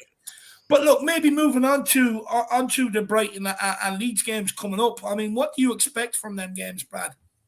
I think the Burnley game, I think I would personally go in with the same 11 because you shouldn't change a winning team. But I think that will all come down to the sports scientists and that know how fit these players are and who are carrying injuries. We saw a lot of players go down on Saturday, but as someone pointed out to me when I mentioned that was just a little bit of shithousery that we're doing now, which is also good to see. And it's actually quite funny after watching the Wolves game and all the Spurs fans booing because their goalkeeper was taking his time. And I said, well, they wouldn't be booing if we weren't losing. And it's so funny to see the Man City fans doing the same thing on Saturday because we were just falling over, on save Larissa Sailor just holding it there for a bit. It's absolutely brilliant. And they tried to take 9 minutes extra time. I think I jokingly said in one of the WhatsApp groups, we're going to have 10 minutes, not realising that almost what it was. But no, the Burnley game, I think they're 5 points behind from safety. And they have a ton of games in hand, I think. Yeah, so they've got to go for it. They've got to start winning games to get. So I think they will park the bus, but I think they still have to attack us at some stage. And the best way we can get them to do that, because I think we can pick off teams that attack us, best way to do that is just go for them early and get the early goal, which ironically what we did against Man City. But yeah, if we can do that, I think we're in with a chance there. But if they park the bus and we can't get through and we get frustrated, then you're open to that sort of counter attack. But it's going to be a different game, and Leeds will be another different game because they will play the only way they can play is by attacking football. So, which again will suit us. So I didn't see the Leeds Man United game, I must say, but I thought that Leeds might have been in with a chance when I saw it was 2-2. But from what I've heard, Man United seem to be quite comfortable. It kind of shows both sides of Leeds, Brad. That game, it kind of showed, the dangerous side of Leeds, but then it also showed the worst side of Leeds, So, but they've united. I think they have another tough game before they even play us at the weekend. So, I'm hoping their legs will be burnt out, to be honest. Yeah, I think Leeds play on Wednesday like we do. Yeah, I think they do. So yeah, and as the guy said earlier, that having Dyer back. He just organised that defence. He really did, and the guy, he bleeds Spurs. And he has come in under criticism. I've criticised him, but he's certainly playing well now. We've got to make sure. We've got to be lucky that our players in this first 11, because I think that was probably our best first 11. You can argue on Saturday, maybe Reguilón at left back. Yeah, but I think it's more or less our best 11. Yeah. We've got to hope that they can play the majority of the games before the end of the season, because it's one of those situations where a winning team that plays together will do a lot better than a team that keeps chopping and changing, and that's why we've got to keep that defence together. Under Mourinho, I think he changed the defence literally every game, and it doesn't work. You've got to get to know each other, and I keep saying this: it's the muscle memory, the mental muscle memory, that you have this system that you play. And you get to a stage where you play it without even thinking. So a player's going to be there or a player's going to be there. Where at the moment, as they're learning it, what we've got to do. But once you get it, so you actually do it without thinking. And that's what comes from playing together, and that's what comes from training sessions and that sort of thing. So it's promising. We have a few relationships in our team that can do that. We have a few relationships in our squad that can do that. Yeah. We're seeing that maybe Dyer, Romero, Højbjerg, Bentancur, potentially even Skip can get in there. Skip and Højbjerg have formed a bit of a good relationship in that sort of way you're talking about, muscle memory wise. Kane and Son, the best example, of course, and maybe more to come. Spot on, Brad. And maybe then it gels into a whole squad. Yeah. And wasn't it so good to see Kane and Son all laughing and smiling in the post-match interview? That was just brilliant to say. And I think Kane, everyone's going, he was. There's two ways of looking at it. It's one that Kane was saying, he's saying to Man City, you only offered 75 million from it, I'll show you. Or it could be, as I think, that Kane was thought, well, what better way to win the fans back? Not that they haven't been won back now, but what better way to win back any fans by doing that against Man City? So now there is no doubt that Harry Kane is back at this club and wants to play for this club. And again, he never once said, he always said that he would stay if we showed ambition, which we clearly didn't at the end of last season. Now we got Conte in there, which, love him or, like Levy or not, that does show a little bit of ambition. So if we can keep Conte and strengthen, because we do need strength, and let's face it, we do need to upgrade a lot of the players if we're going to be doing title challenging. Yeah. At the moment, we'll start with the players we got now. Say what you like about Emerson, but that's who we got to have as our right back. Certainly defensively, I think he's better than Doherty, but that's who we've got now. So we can't really we can't change that to the end of the season. But we do need to upgrade. And we'll just see what happens in the summer. And hopefully we'll do all our scouting now, as that's what a decent scouting network should do, and get those players in straight away and take them on our trip to South Korea. So they put in, they get the pre-season, not just buying them in the last day of the transfer window, but this season. So they can go to the Conte boot camp, they can be a part of the training regime. They can, learn, from the beginning. They can be there from the first day of training, et cetera, not feel like outsiders. I'm with you. I'm with you, Brad. For sure. Well, look, Brad, thank you very much for your time this evening. Wise words, as always. Pleasure, David. Always a pleasure, Jack. And by the way, I'm just looking at Mark Cousins' super chat there. I think Mark, you're in one of the WhatsApp groups. So just stay tuned to that. We'll definitely all meet up somewhere. At the moment, it's last time we met at a pub called the Beehive. Which is near Bruce Grove Station for any of you that know that area. What you can find on the map, but it's about what 10-minute walk from the ground. I guess. Yes, honestly, it felt like about a half an hour walk because I walked all the way up to the ground first, then all the way back down there, and then all the way back up to the ground. So my timing maybe wouldn't be the best. It's a fair walk, though, Mark Cousins. It's all you need to know. I'll tell you what. One thing, David, you've done one thing that I haven't done, and I must do this. Is you've had your picture taken with the Ledley King mural, which looks absolutely fantastic. Honestly. And I didn't know actually until you put the post up on the community section about the message to you at the ground. Oh yeah. I never realized. Yeah, I didn't realize. At first, I thought, is that Photoshop? But no, that was genuine. That was brilliant. Genuine. Yeah, that's absolutely brilliant. So yeah, whoever organised that, yeah, big up to him. Well done. It's the missus. It's the missus.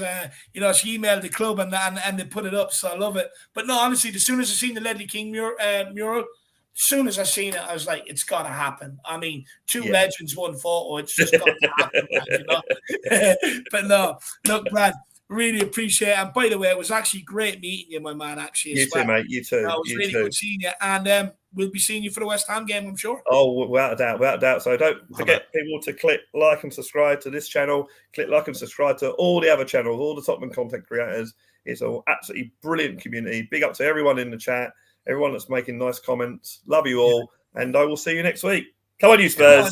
Big up, Brad. Big up, Brad. Oh, guys, everybody, give Brad a lot of love in the comments. Honestly, I've had the pleasure of meeting the guy. What an absolute gentleman. Give him a lot of love in the comments. But Mark, if you do get a ticket, my man, I presume we'll probably end up going back to the Beehive. There's a nice big outdoor area, so if people want to smoke and drink, you can. And, if people just want to drink, you can have a drink, but we can all be together, which is the idea. And it's outdoors as well, so you won't get too warm with the pub being packed. So it's actually a good spot. Loads of long benches as well, so all of us can all sit at one table as well. So, Mark, it's absolutely perfect. But big yourself up, my man. I really do appreciate the support, Marky. But look, Jack, we keep cracking on up. Dark Sun G, he says, Gunners will lose to Wolves this time. Neto and Huang will surely play. Jimenez, Pedence, Neves are on form. And Jose Sarr is a great keeper, which he is. Let's win versus Burnley. Jack, what would you say? I'm really interested about this table, Dark Sun G. I mean, we are ahead of West Ham. Like, we just blatantly are. If we win these games, we're obviously ahead of them. West Ham have so many games in hand, Dark Sun G. It's just ridiculous seeing how far ahead. So you do kind of bump us up one more position. You then take a look over at Arsenal, Dark Sun G, and you kind of start to think, like, when will they drop points? When will maybe, the human Sharteta, start to, maybe unfold a bit? I'm not sure, but it could be interesting. It could be interesting. But with Wolves, we're also, I believe, we have a game in hand on them. If, let's say, we win this next game, potentially they drop a point or drop 2 points or something like that, we could also go ahead of them. So really, it's starting to look like just between us and Arsenal at this stage, it's getting quite interesting. Maybe Man United, might pop in at one stage, Dark Sun G, but all I can say is, it's an interesting table to look at, and Wolves will definitely make that table even more interesting with beating the Gooners. I really hope that they will, especially with Wang Hee-chan coming back. I saw he made that debut or that kind of sub after a long injury, my man. Podence as well is looking absolutely saucy at this stage. And then Jose Sa, probably a much better player than Aaron Ramsdale, but everybody wants to keep talking about Ramsdale and not talk about Sa. So that's what I can tell you, Dark Sun G. Big up, Dark Sun G, my man. Really appreciate support. And I definitely agree with you on Jose Sa. I was actually thinking the other day, maybe we should be trying to put in a cheeky bid to get him in. I actually do like him. I'm not sure how old he is or at him, but I do like him, Dark Sun G. But big yourself up, my man. Always in there with the stats. And I love the confidence. Hopefully Wolves can do us that favour. And the one and the only, the GOAT himself is in the building. It's Marcelo. And I know he enjoyed this victory. I know he did. And Marcelo, I'm going to give you a ring a bit later on, my man, tonight. So make sure you answer, brother. But big yourself up, Marcelo. And it's great to see you. And hopefully you are still enjoying the victory, my man. Because look, Marcelo, I know you were sitting there chanting, can we play you every week?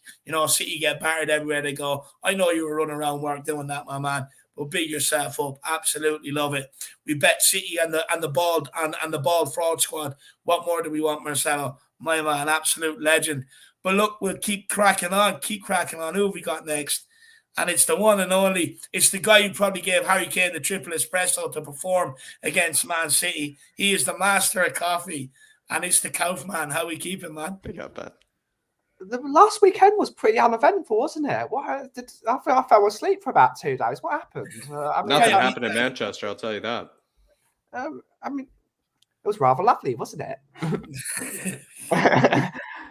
Absolutely fantastic. I discovered on Sunday, whilst I was in shul, thanking the Lord for giving us that great victory on Saturday, and I discovered a new version of the 10 Commandments. There's actually an 11th commandment, and which says, "Thou shalt not disrespect Harry Kane." So, all you Harry Kane sinners, I'm looking at you. You've been disobeying the 11th commandment. So absolutely, Harry Kane. Absolutely, it is a crime. It is a sin. I mean, it's as much as we want to laugh about it, Ben. It's probably something. If you ever were to pass on to the second life, something whatever higher power there is, would probably ask you about. They probably would. They say, why is it that you question the Almighty Harry Kane at one stage, and some people will have to repent. In a long future, later down the line, let's say 80, 90 years in the future, when we're all up in the clouds together, we'll be sitting up there with our cups of tea saying, we praised Harry Kane every single day of the week. Absolutely love that guy. And that is why we're in the lovely spot. But Harry Kane, there's not much to say about him. As I said yesterday on your stream, 11 out of 10 performance. Anyone that says otherwise is wrong. And it was brilliant. It was brilliant to see us take Man City to the cleaners. Every single player to a man was better than them. I don't care how much possession they had. Possession doesn't put the ball in the back of the net. Like even Emerson, I've slated Emerson a lot in the last couple of weeks. I mean, he was absolutely brilliant. Let me ask you this. Let me ask you this on Emerson, Ben.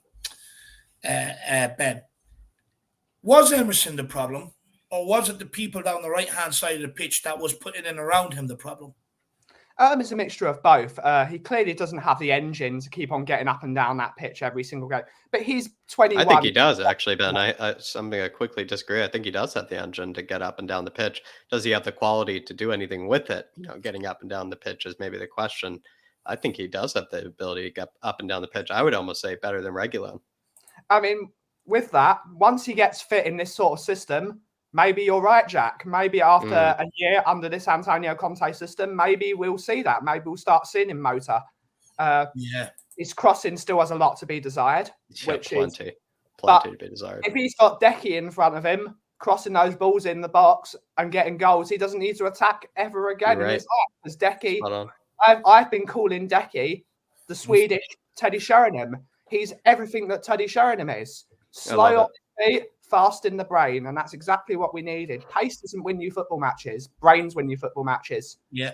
And he showed, even though he's not as quick as Cancelo or as quick as any of the Man City centre-backs, he still outfought them. And he was ahead of he was 2 steps ahead of them, even without the so-called pace that's apparently the be-all and end-all.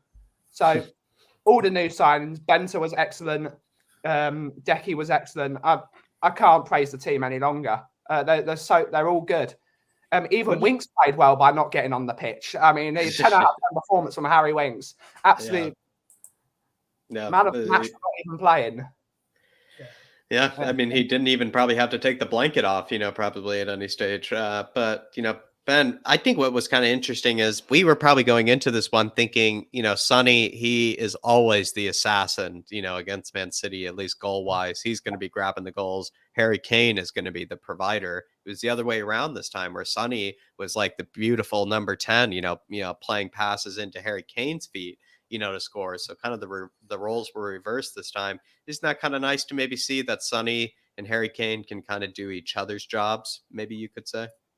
I mean, it was just excellent from both of them the entire game. Both of them were pulling and pushing the Man City defence for days.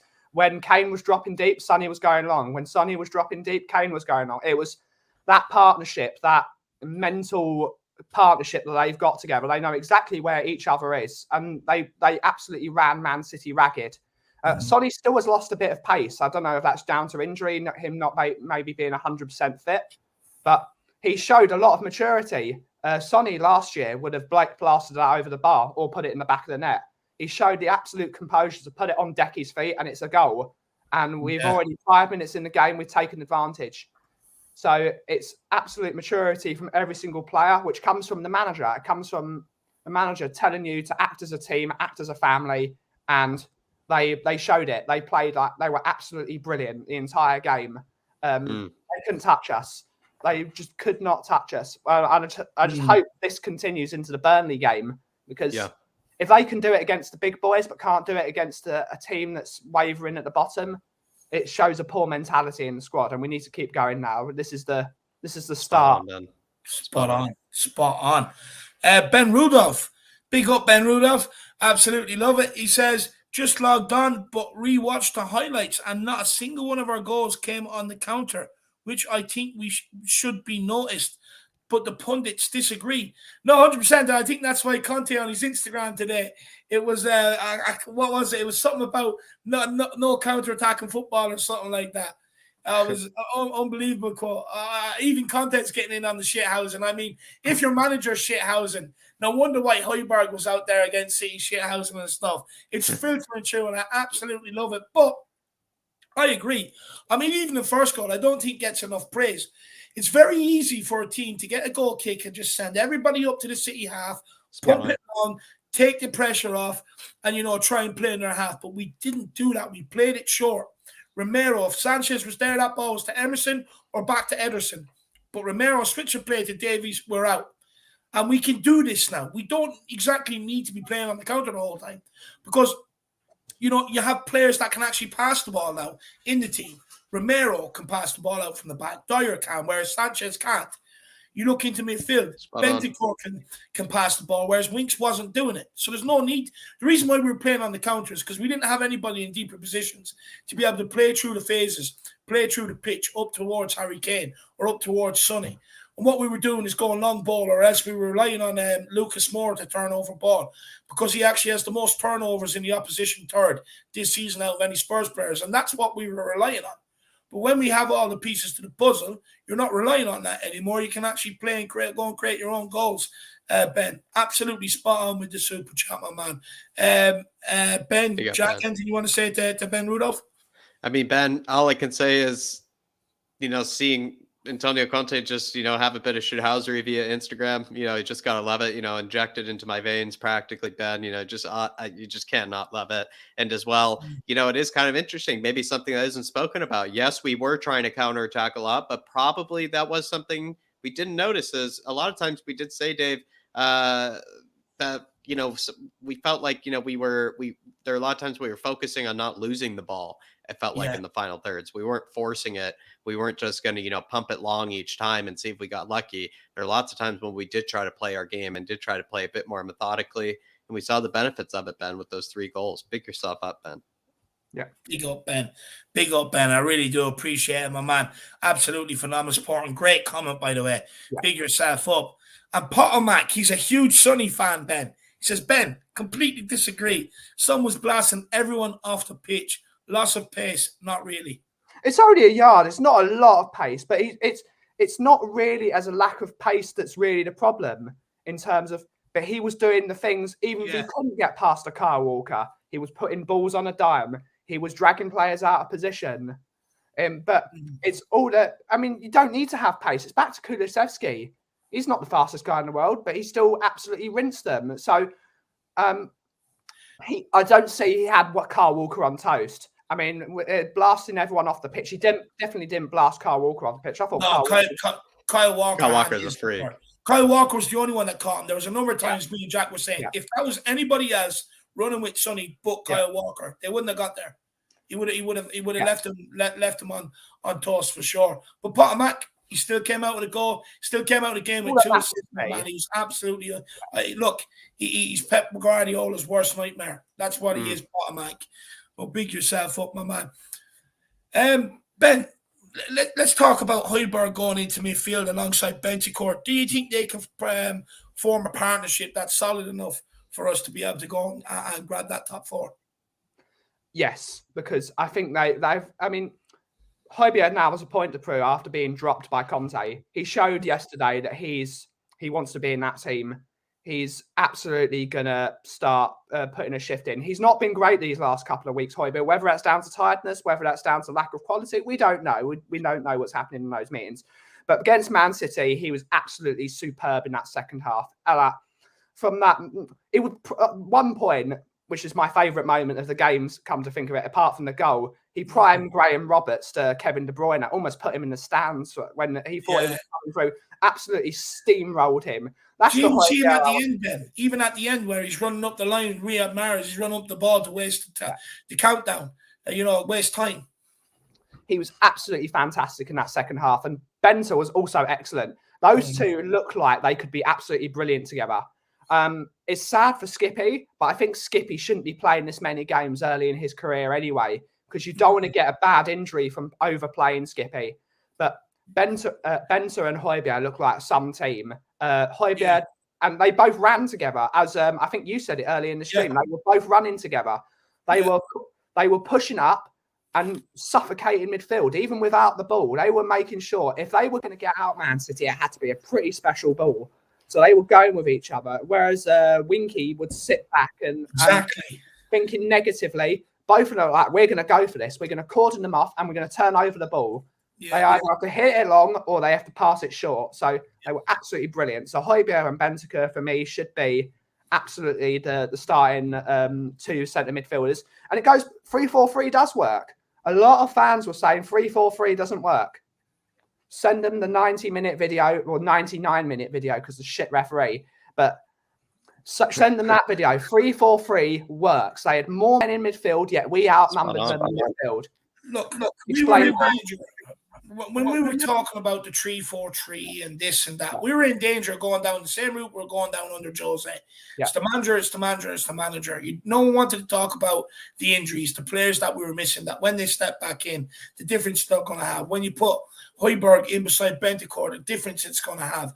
When you put Romero and Dyer back in there with Emerson out on the right wing back, the difference it's going to have.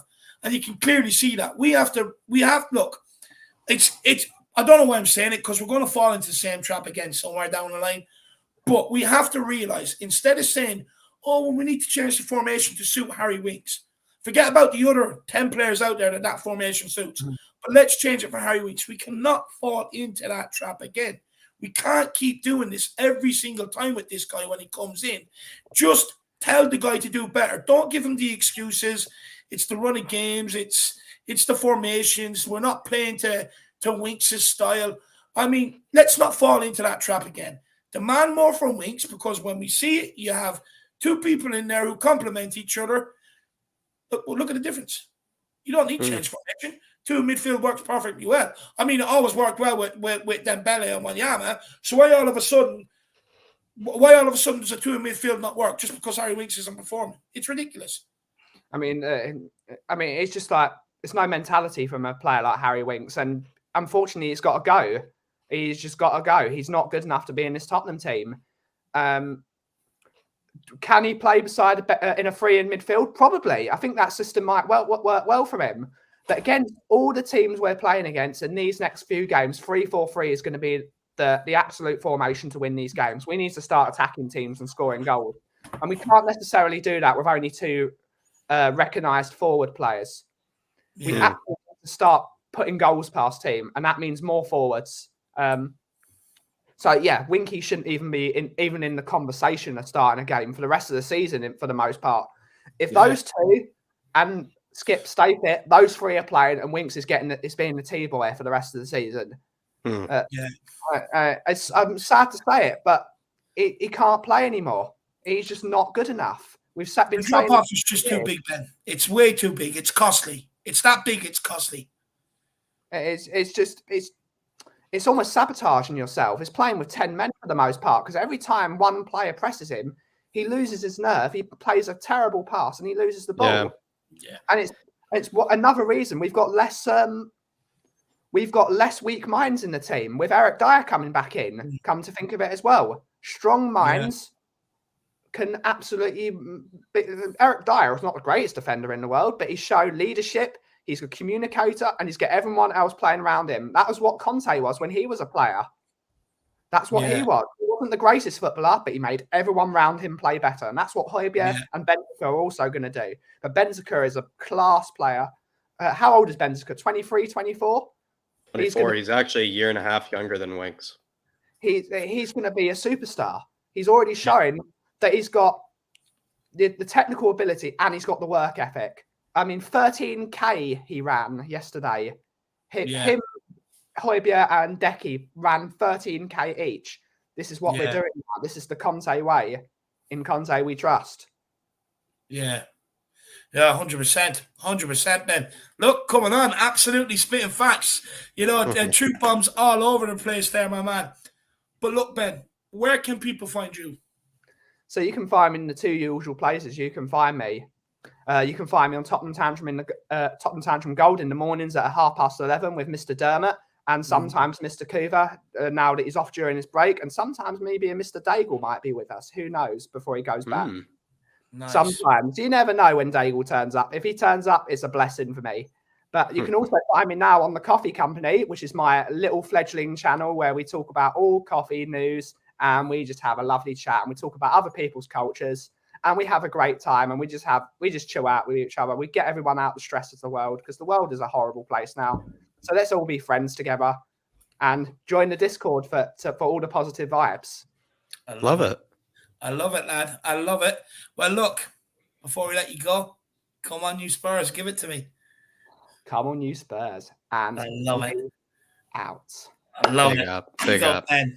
Absolute brilliant call today, my man. Loads of truth bombs there by Ben. Yeah. Honestly, you know, mic drops. Comes in, mic drops, and then just leaves again. You gotta love it. Everybody do check Ben out. That's Tottenham Tantrum Gold, and that's the Coffee Company as well. Get over and check out both channels. Please do, guys. He's an absolute gentleman. I really like Ben. I really do. But look, I think it's that time of the week again, Jack. I think Dan says, Dave. I think Dan says he's got 10 minutes, so maybe we'll bring Dan on, then do it right after. Because Dan says I'm just going to run to the Jacks. I'll be back in 2 minutes. No problem. Dan, good to see you in here, my man. It's been a long time no see. How we keeping, especially coming on after that result? How we doing, my man? Yeah, I'm buzzing from that result. By the way, I've got a good nickname for Kuleveski. Tell me. Yeah, Kulesexy. Kulisexy, there we go, baby. Kulisowski, Kulisexy, the man, he's got it all. He's absolutely brilliant against Man City. What did you like maybe about his performance? Do you think he offers something a bit different than maybe a Bergwijn or a Lucas Moura maybe does? Crossing the ball. That's what he adds differently. Also, he came back and helped Emerson Royal defend, which is something that Emerson Royal needed. Look, Emerson Royal had a good game, but still, I do not think he's good enough for Premier League football. I think we still need to replace him in the summer. But he's going to have to do till the end of the season. But I did like what I also saw from Matt Doherty as well. I don't know if you saw the clip of when he blocked the ball and he was celebrating. It was a good block. Yeah, and when he was celebrating that block, I can't get over that. That just shows the unity that the squad has and everybody's fighting for the plan of Antonio Conte. But just I'm so buzzing from that result, and I'm so happy that we were able to get the 3 points off of. I think you know that my father supports Manchester City, so yeah, that is. I forgot about that actually. I know I saw for the pre-match pump up. You mentioned it, but now I just forgot. I mean, what a result to get against the Outlaw! I must say, well done, my man. Well, the thing is, after the game, I was just, and then he was just like, "I don't care, we're still top of the league." So he doesn't really. He doesn't really think much of it. He's been a little now. He's being a bit, he's being a bit childish about it. Being a bit immature about it. But you just remind him, we're the bogey team. You just remind him, it's just too easy for Spurs. It seems like against City these days. But maybe the 3-4-3. We were just kind of talking about that, with Ben. Dan. Do you feel like maybe would you give the 3-4-3 another shot? A lot of people really were pushing for the 3-5-2, but after that performance, would you give it another shot? Well, honestly, I think it worked because we almost did have that Cam, that number 10, because Harry Kane was dropping back and he was playing the through balls, so that's why I think it worked. It wasn't like three strikers like it was before. So if Harry Kane drops back, I'll give the formation a chance. But it was looking good. And by the way, my battery on my laptop is running really low, so if it leaves, that's why. Okay, I'm sorry. Yeah. But keep going, my man. Just keep going. Yeah, but whatever Conte puts out, I trust. I know he knows what he's doing, and I'm excited for the rest of his reign. Yeah, me as well. Me as well. Do you feel like, with Sonny and Harry Kane, I think we all kind of thought that Sonny was going to be the big goal scorer for this one, and Harry Kane was going to be the provider. But this time around, Harry Kane was in fact the goal scorer, and Sonny was playing like a number 10 and being the. Oh, looks like it just timed off. Battery died. Not too sure what to do that. So maybe he'll be back. Maybe he'll be back. I'm not sure what to do exactly. Maybe he'll be back if he can power it back on. But maybe we'll just move on to the next guest here. We do move on to Kyle Patrick Vineyard. Kyle. Yeah. Yes, Jack. I always see you with Dave on the pre-match bump up, my man. How we keeping? I'm good. Good. Yeah, how do you doing after that result? Because I know you and Dave, you guys are kind of cut from the same cloth when it comes to being optimistic, right? Yeah. Yeah, I was all over the place when Conte went mad, and Wayne Mason actually went a bit mad when we scored a third. And yeah, like I don't know what the fourth official was moaning about. Oh, why did we score a third? Like he probably put a bet on City to win, but I don't know what he was thinking. But yeah, great win. Roll on Burnley and Leeds, and yeah, roll on the next few games. But yeah, I'm still buzzing from the game. I've been watching the highlights, and yeah, great first goal for Decky. Or yeah, great. Yeah, what did you think of Decky? Do you think he offers something a bit different than maybe like Bergwijn and Lucas? Like, what do you like about Decky? Decky, what do I like about him? I think he's like a bit clunkier. You know what I mean? Like he's a bit kind of like he's a bit like clunkier than like Bergwijn and Lucas, but he's a bit kind of he's tricky, right? He's kind of tricky. Yeah. Like I think he's kind of tricky. Like I think he said he likes to assist rather than score, but yeah, he can score as well. But hopefully he'll score Wednesday and assist. Done quite well. Like I thought Romero was immense at the week, and what a boss! Like Dyer's back. I think he's the net. I think he's taken Toby Alderweireld's place. Like, yeah, big up to Toby Alderweireld on Twitter. He's back in the boys after the result.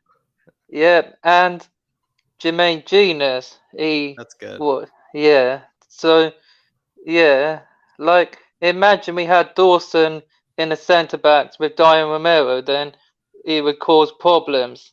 Imagine, like Dawson. If we had what prime centre back would you take? Like a Ledley King? Would you take like who would you put alongside Romero?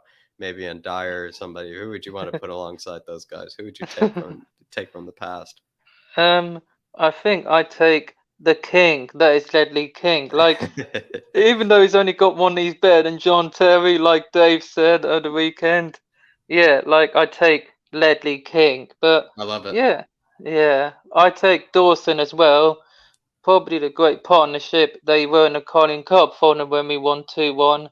Like, yeah, great defenders. Like, yeah, I don't know who else we've had centre backs. I think you put the King alongside Romero and Dyer. I mean, you just no goals are going in that season. Especially with the human reflex of the human cat reflex of Hugo. I mean, you're not letting anything pass. But what do you think of maybe Bentancur and Højbjerg? Did you like that more than Bentancur and Winks this time?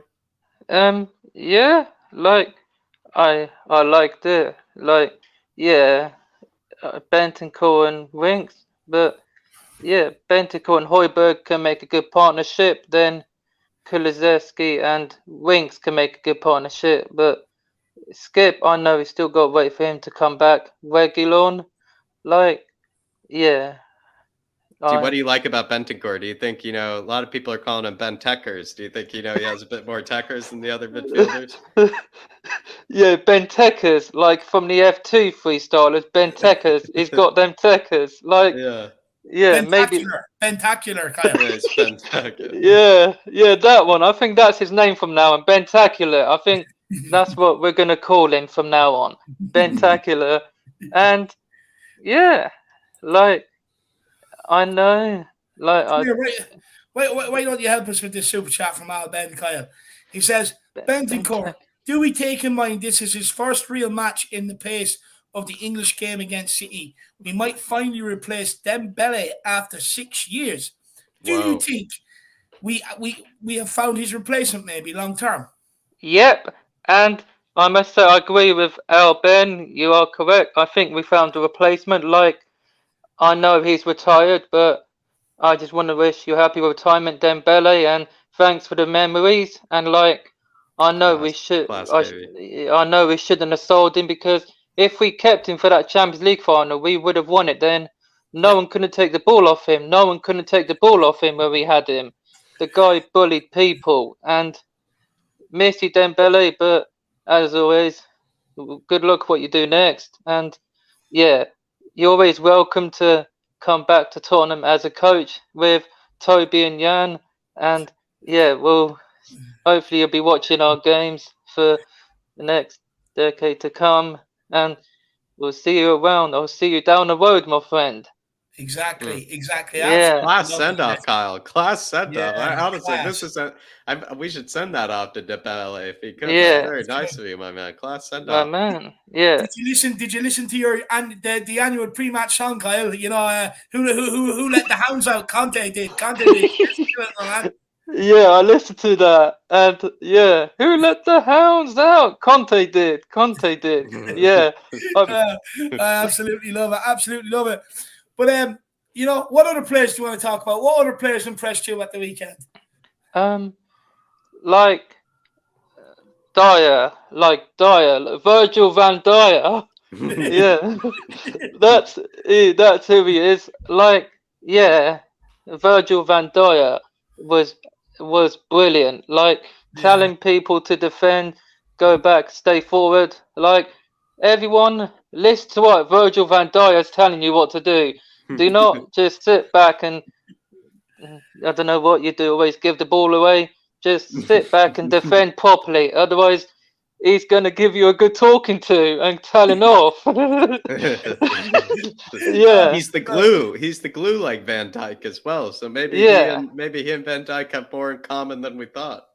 Yeah. Like, we still got to go to Anfield. And, yeah, like, we should have beaten Liverpool in December. But, yeah, like, Sonny said he didn't want Liverpool to win, to take the 3 points. But, like, we're going to go to Anfield. We've still got to play the scum that is Arsenal and Man United to play. But, yeah, those are the 3 games I expect us to win.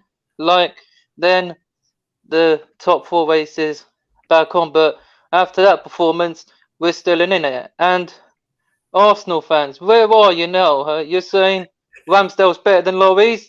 Jog, and what has Ramsdale won? Nothing. Lloris is a World Cup winner. Ramsdale will never be better than Lloris. So put some respect on Lloris. Love it, Kyle. Yeah. Absolutely love it. Mic drop right there, my man. Absolutely love it. Just put the Arsenal fans in their place. Put them Arsenal fans in their place. Wolves are going to do them. Wolves are going to beat Arsenal, they are, this week. Dark Sun G loves that. Dark Sun G, my guy. Big up. And big up to Brian Daigle and We Are Tottenham TV. Shout out to them. Big up to everyone. And yeah, and as always, Levy out. And as always, come on, you Spurs! North London is ours. North London is ours. Fuck off back to Woolwich. North London is ours. Yeah. Well done. Yeah. And look, Kyle, I haven't forgotten. I will get you for a game of FIFA this week. Just give me a bit. Yeah. We'll get you a game of FIFA. So I'll give you a few days to practice, and then I'll give you a game, my man. All right. All right. Yeah. Big up, Kyle. Big up. And we'll see you again soon. Maybe give us the Arsenal song one more time, just for good spirits. Yeah. North London is ours. North London is ours. Fuck off back to Woolwich. North London is ours. And yeah, let's hope we can see that Sonic goal against Burnley like we did 2 seasons ago. Go past, Like, and the record's going to be broken, I'm afraid, Drogba Lampard. I know you're watching, but unfortunately for you two, it's going to be broken. Let's do this. Yeah. Come on, Kyle. Kyle, Come on. you know, you're the king of the pre-match pump-ups. Yeah, I'm the king. I'll see you Wednesday, okay? Yeah, I'll see you Wednesday. Come on, you Spurs. Good to see you in here, Kyle. Yeah. Good to see you in here. Oh, I love Kyle. I love him. He's a living legend. He is a living legend. Bentacular, though, Al. There you go. Bentacular he is. Bentacular he is. And perhaps he might be that Dembele replacement. A bit different, but, you know, he could be that. He could be that sort of replacement. Dark Sun G saying, Decky, Sparrow, Darth Benta is my and Benta is my nicknames. Darth Benta. There you go. Bentacular Dark Sun Decky Sparrow. Yeah. I like Kulisowski, Dark Sunji. I like Kulisowski. You know, Decky I do like as well. Bentacular I do, you know, Bentekers and Bentacular I do like. And Lolo is not even a bad nickname, dude. Got lots to choose from. Lots to choose from, Dark Sun G. And then the bottom Duda saying we defended with a 5-4-1 at one time. Yeah, I broke that down actually on Robbie's channel. This may not work with Mora. Kulusevski defended unbelievably well. Oh, and definitely Bentancur in the middle. Yeah, what do you think, Dave? Do you think Kulusevski could do that job in that sort of defensive shape that we were doing? I think he's right. I think it really was a 5-4-1 at times. Do you think Kulusevski would be better as that sort of wide midfielder that kind of tucks in a bit defensively than maybe Mora would? Do you know what? I was looking at the game, Jack, and for me, I think the two differences is, yes, Lucas has pace and he can get you up the field and win a free kick, but he's too erratic on the ball. And look, it's something I've been saying for a long time. You know, if you, I understand why I've been playing him, because if you're not going to have anyone with any output anyway, at least have someone that works hard. Great, but Kulusevski, Jack, he's just more assured on the ball. You know, he has a better footballing brain. He can get them passes to get you out. And then he also goes up and he doesn't just sit there looking at them, he supports it. And for me, I definitely think this could work. I think defensively and going forward. And look, it's up to Kulu to make it work as well at the end of the day. You know, he's given his chance against City. He took it. Go out and do the same against Burnley and the same against Leeds. Endear yourself into the Spurs fan base if you already haven't. And yeah, for me, I think look, going forward, you have to put him in there. You have to. 1 goal, 1 assist. That's nearly what Lucas Moura has all this season. Yeah, I mean, yeah, it's more, to be honest as well, like we're already seeing with what Bentancur can do in that middle, where he can basically just do Højbjerg's role, he can do Skippy's role, he can do Winks' role, he can challenge everybody in there. And Kulusevski, perhaps with him already, I don't know, Dave, the guy, if you think about it, could actually have like 4 or 5 assists already this season. Because that Brighton game, he deserved one as well. Probably say maybe he really should, you know, be challenging, you know, maybe be getting a lot more starting, you know, Berts, because he's shown out with, you know, at least production. He's coming out with, you know, numbers at the end of the day, you know, from his performances. So I see where you're coming from, the bottom, Duda, and you're absolutely spot on with that 5-4-1, my man. Absolutely spot on. Yeah. No, look, with Bentancur, you can play whatever way you want him. If you can play the 3, you can play the 2. But if you're going to play the 3, you're taking one of your forward players out of the team. Do you really want to be doing that? No. So therefore, the 2 in midfield works perfectly, and that's why you got to persist with Højbjerg and Bentancur. But look, you know, once Skip gets back fit and back onto the bench, you're not relying on Harry Winks to come off the game, so you can bring in a Skip for a Bentancur or a Højbjerg, and it's sort of like for like in terms of ball winning ability and stuff like that. So once he comes back, we'll have options. So look, it's looking good for things too. Maybe my prediction was right at the time, Jack. 9 out of 10. Maybe I'm not so deluded after all, eh?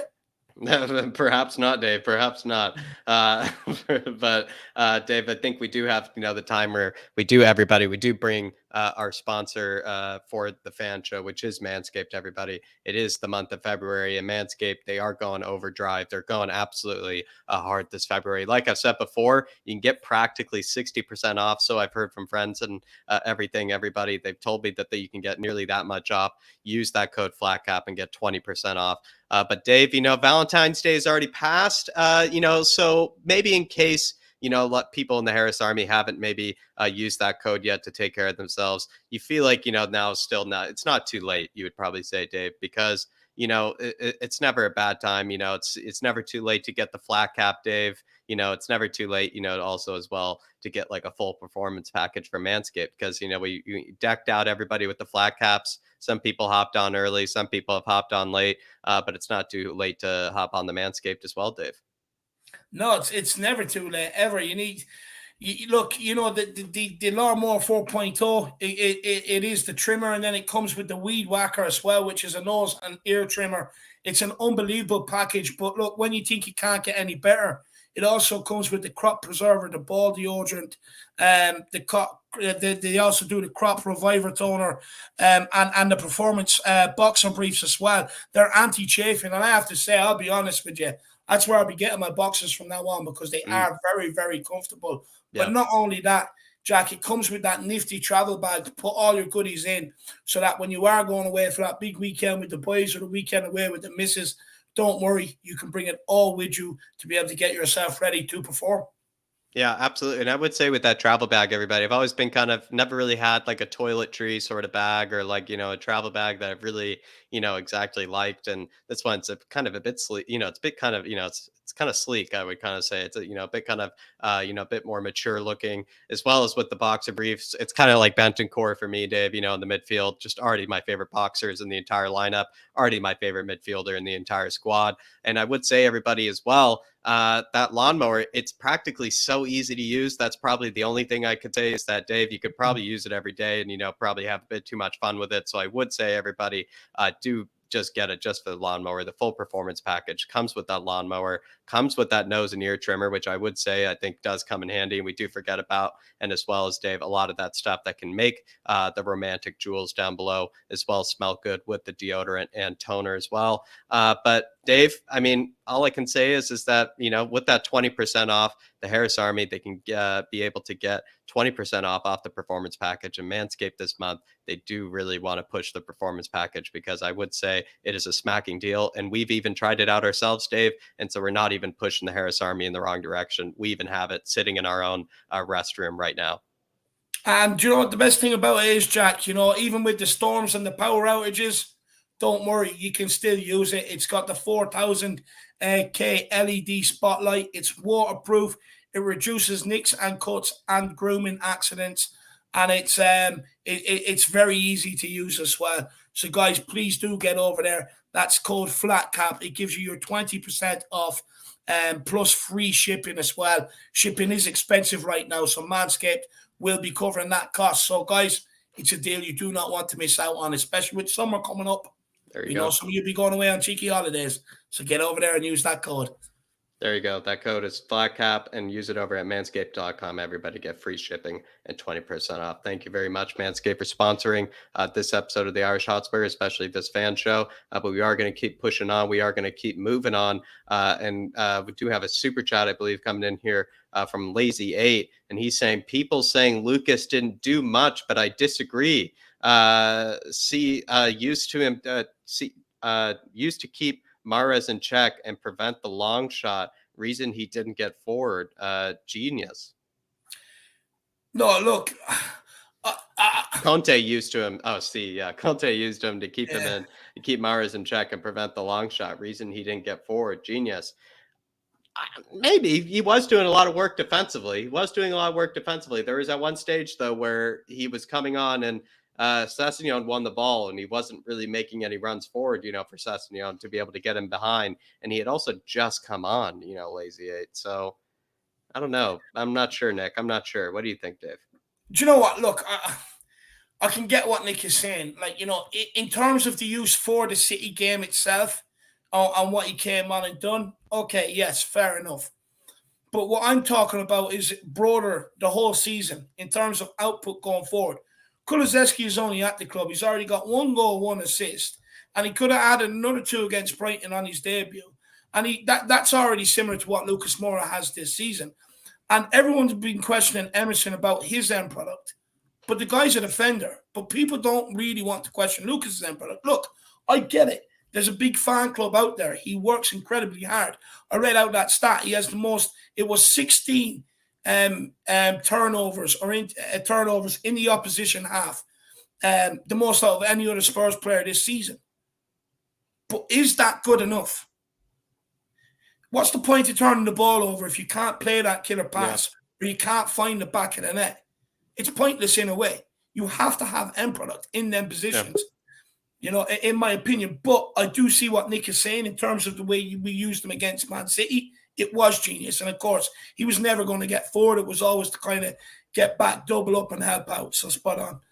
Yeah, he is spot on. But pick yourself up, Nick, and making a good point from our main man, Lucas. But pick yourself up, Nick.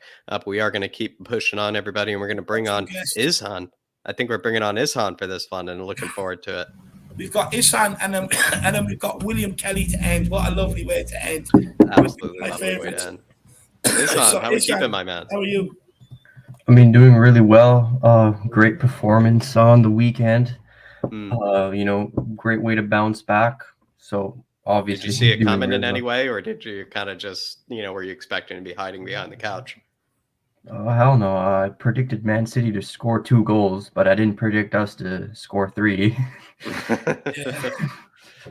So yeah, just wanted to really talk about Kulusevski. You know, this guy's 21 years old. I don't think we really realize that, and if he can perform like that against the champions of the Premier League, and they're probably going to win the league again this year. At age 21, if you can put in performances like that, I mean, we have a real player on our hands. I feel he still has a lot of room to grow, to develop, to improve, and Conte's the best guy that can get the best out of him. And you know, we have the foundations in place to be a really good team in the upcoming seasons. We have, you know, Bentancur is only 24, I believe, and he's seemed like an incredible signing. And you know, Emerson, you know, he was under a lot of pressure. He did get dropped. He had that poor showing against Southampton, and you know, he came back and performed. He performed really well. And so our trajectory is looking up. With the squad that we have, with the manager that we have, with the kind of recruitment we are doing, it's over time, it's being proven that, you know, we're making the right decisions in the transfer market. We're not breaking the bank or anything. There hasn't been any flops really. And this is why, you know, Paratici gets the Don status. I mean, it's just going to be proven sooner or later that, that this guy knows what he's doing. You don't just win 9 league titles in a row at Juventus and just by being lucky or by being a fraud. It's not like you're the sporting director of Bayern who completely outclass every single team in every single metric. I mean, the Milan clubs are, were dominant until Paratici came in at Juventus. So yeah, that's just what I wanted to say. What did you make of the 3-4-3? Do you think could we make a, like, would you give it a second chance? Did you already have confidence in it? I know it looked like a 5-4-1, you know, practically defensively. But what did you make of the 3-4-3? Do you think you could give it another chance? Do you think maybe it's a bit more flexible than we thought? Look, during our 8-match unbeaten run, we were playing the 3-4-3. So it's not like the formation was busted or Conte got his tactics wrong, because clearly we went 8 games unbeaten during Conte's, you know, like since Conte came in, like at the start. So there's no way you could say that the formation was wrong. But I think what the issue was Winks in a 2-man midfield. He does not pressure the ball. That's the one issue. He does not pressure the ball. He waits for the ball to come to him, which leaves the defense under pressure, which is why we started conceding a lot of goals. Like we conceded 3 against Southampton, and, you know, we conceded 2 against Wolves with Winks in the midfield. But then when you brought in Højbjerg and Bentancur, which I did say was probably our best midfield partnership. We saw a lot of defensive effort. We saw a lot of work ethic. I think someone brought up that Bentancur covered 13 kilometers against Man City, and that's like Thomas Muller numbers, and that guy's a fucking that guy's a freak show whenever it comes to covering distance. 13 kilometers, Dave. That is. I mean, it's not the highest ever by any means, or even close to that, but it's certainly that's a high metric. That actually is a high metric. Sorry, Islam, continue. Yeah, no problem. And we always slated, Tanguy, Delhi, Lo Celso for their lack of effort and their lack of quality. But then you bring in a guy like Bentancur for only 19 million euros, who can provide both work ethic and quality on the ball. I mean, the business we're doing is quite excellent. Juventus sold Kulusevski at a loss. They brought him in for 36 million pounds, and we got him for 30 million euros plus 10 million euros potential add-ons. So, I mean, we were all criticizing Paratici for not getting the Luis Diaz deals done and whatnot, and not getting this good signings, or we wanted Lamptey, we wanted this player. But if we're looking at the performances on the pitch, these players have come good. So yeah, there's that. I also wanted to mention Harry Kane, where obviously he had a brilliant performance, but tactically speaking, I remember we talked about this on Stats with Jack, that Harry Kane needed to start dropping deeper to get more involved in the build-up play. I think that was against Wolves or Southampton, the Stats with Jack show, if you remember. But we were mentioning how Harry Kane, he had the second most players dribbled past. He had the most passes in the Dave, he's actually area. quite close to now Lucas in terms of players dribbled past, which I think says a lot, to be honest. It speaks to maybe his actual strength and, his technical ability. Sorry, Hassan. No, I'm interrupting you, though. Continue. It's fine. So yeah, we were mentioning how we needed to drop deeper and get more involved in the build-up play, and use some of his skills that aren't just his goal-scoring ability, such as his excellent passing, his long balls, and even his dribbling to an extent. And then in a sense, when when Man City have three men in their midfield, Kane drops in to make it 3-on-3, and this also, and by doing that, he drags the center backs out of position. It leaves that space there, and with Son running in behind as an inverted winger, we mentioned this as well on Stats with Jack. The Son plays more narrow than a conventional winger. And this would also, that dragged Ruben Diaz really out of position and left a lot of space. We saw that in the first goal. There was tons of space for Son to run onto. And that was also because Man City opted to play a very high line, which is just kind of suicidal when you're playing against Sonny. So they have a very funny blueprint, Man City. It's like whatever it is, that's that little shaft in the Death Star kind of thing, where it's it seems like they do have a very obvious way of beating them. It's very tough to beat them, but it's always been the case, basically the way that Spurs did sort of beat them, and the way that a lot of teams have beat them in the past. There is kind of a blueprint, and at the end of the day, they do kind of have some faults, and there are ways to take advantage of Man City. For sure. Just quickly, Spurs squad with the super sticker. 3 hippos, Dave. Yeah, happy hippos. That's what I was going to call them, Jack. Happy hippos. Like that Tinder little chocolate you can get. It's lovely. Happy hippos. I think it's happy hippos anyway, Spurs squad. I like it, Spurs squad. Outside the box with that one. I haven't seen that one before. I do really like it, my man. Happy hippos. Do miss that game as well, actually.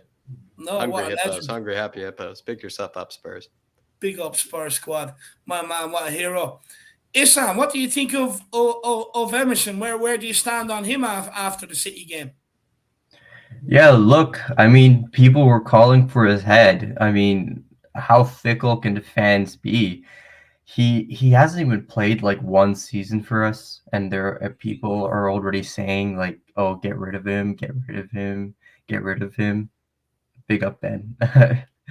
Funny comment. But we have to give this guy a chance. It's not like every single game he played for us, he was absolutely horrendous. Yeah. We saw his defensive qualities even before this Man City game. We saw that he had ability, and we saw that he could. We saw like what I'm saying is that we saw that he could defend well, right? And the fact that he's really young, he's only 23 now, I believe, right? That shows that there is a lot of room for improvement there. And we can't just write off players if they don't hit the ground running. Yeah. I mean, people were saying, "Oh, Kulusevski is not fast enough. He's not fast enough for the Premier League." And look what happened. We just have to be more patient. People don't realize how long and how big this rebuild is. These problems have been around for years. We can't fix them in one season. That's ridiculous. We don't have the Man City type budget, buy a whole new back line. We don't have that kind of budget. So it is going to take a while, and I prod the fans to be more patient with these new signings, especially they're young, they're still developing. We have to give them time. We have to support them. Being negative and being super toxic at the ground. I remember Emerson, when he put in poor crosses, people were like being toxic at the ground, and that's not going to help our team. We have to back our team. We have to be positive. But the thing is as well, it's not that. I've noticed something like Paratici come in, all of a sudden Paratici is a problem. Emerson comes in, Emerson's a problem. Bentancur and Kulu aside, they're Juve rejects. You know what I mean? It's like, give these guys a chance. They're not going to come in and hit the ground running when you don't have a settled squad. We're still forming a squad. When you're putting them in alongside Harry Winks and Sanchez, I mean, you've seen it time and time again how bad they are. So, of course, these other players are going to look crap when you're not putting them in with the right pieces. But when you put them in with the right pieces and a full 11 are out there, well, they're not exactly bad signings, are they? You look at Paratici, how many people he's got rid of, the signings he's got in. A lot of them, for me, I actually think are working out. I can see what direction we're going. But, Paratici's a problem. I just don't get it. It's like these people that are coming in to try and help us and improve the situation, stop blaming them for everything that's gone on beforehand, because eventually they're going to get pissed off and they're not going to want to play for Tottenham, because it's like, no matter what I do, the fans don't like me just because of what's gone on in the past. You have to give this time. We've been saying it for so long. It's a massive rebuild. Last season, we would have sat here going, at least 17 players out in that squad we want rid of. That's never going to happen in one window like everybody wanted it to happen. Never, ever. Paratici's come in, he's made 6 signings. He's improved the squad. I don't care what people say. For me, he's improved the squad. So let's just give these people time. A bit of patience. Absolutely spot on. Absolutely spot on. And maybe the reason I'm kind of sick of Emerson criticism, kind of like what, King Hoddle is kind of saying down there, is people are starting to now say, for me, Hassan, they say that he's like poor defensively. And I just don't really see what they're pointing towards, or like what they're like really like. I just sincerely don't get it, because then if I actually compare him to every other right back, I see Trent Alexander-Arnold get spun left and right by, any, winger in the league, but no one seems to make a big case about his defending skills. I think Emerson is a good defender and a solid defender, and I think he's going to build on that and actually potentially could offer us eventually something a bit more.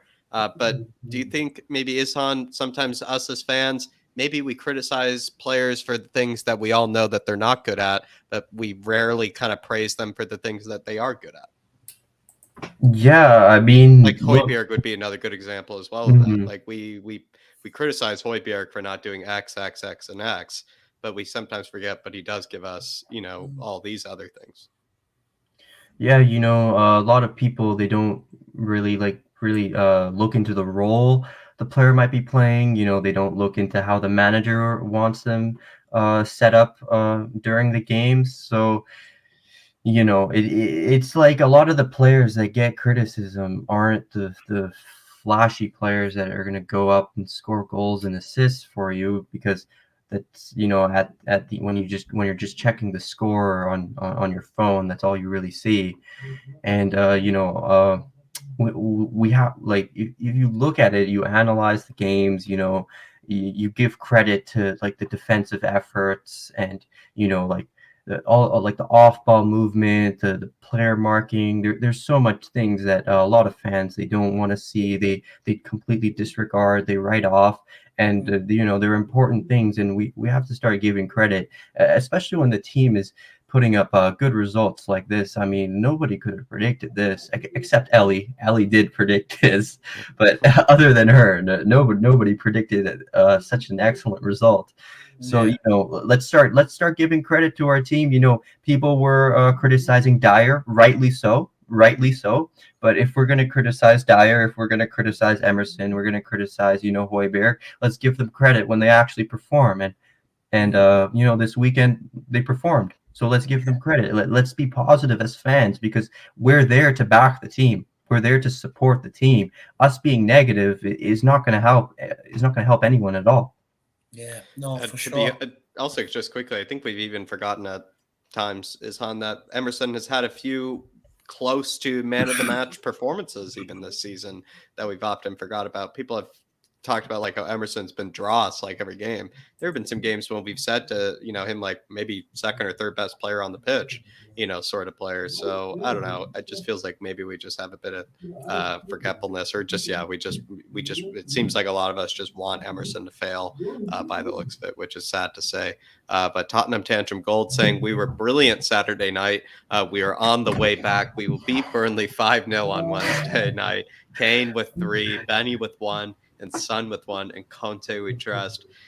Burnley is on. Are you with Tottenham Tantrum Gold or Dermot here? Is it going to be a kind of a cakewalk? What are your kind of 5-0, 3-0? What are your thoughts on it?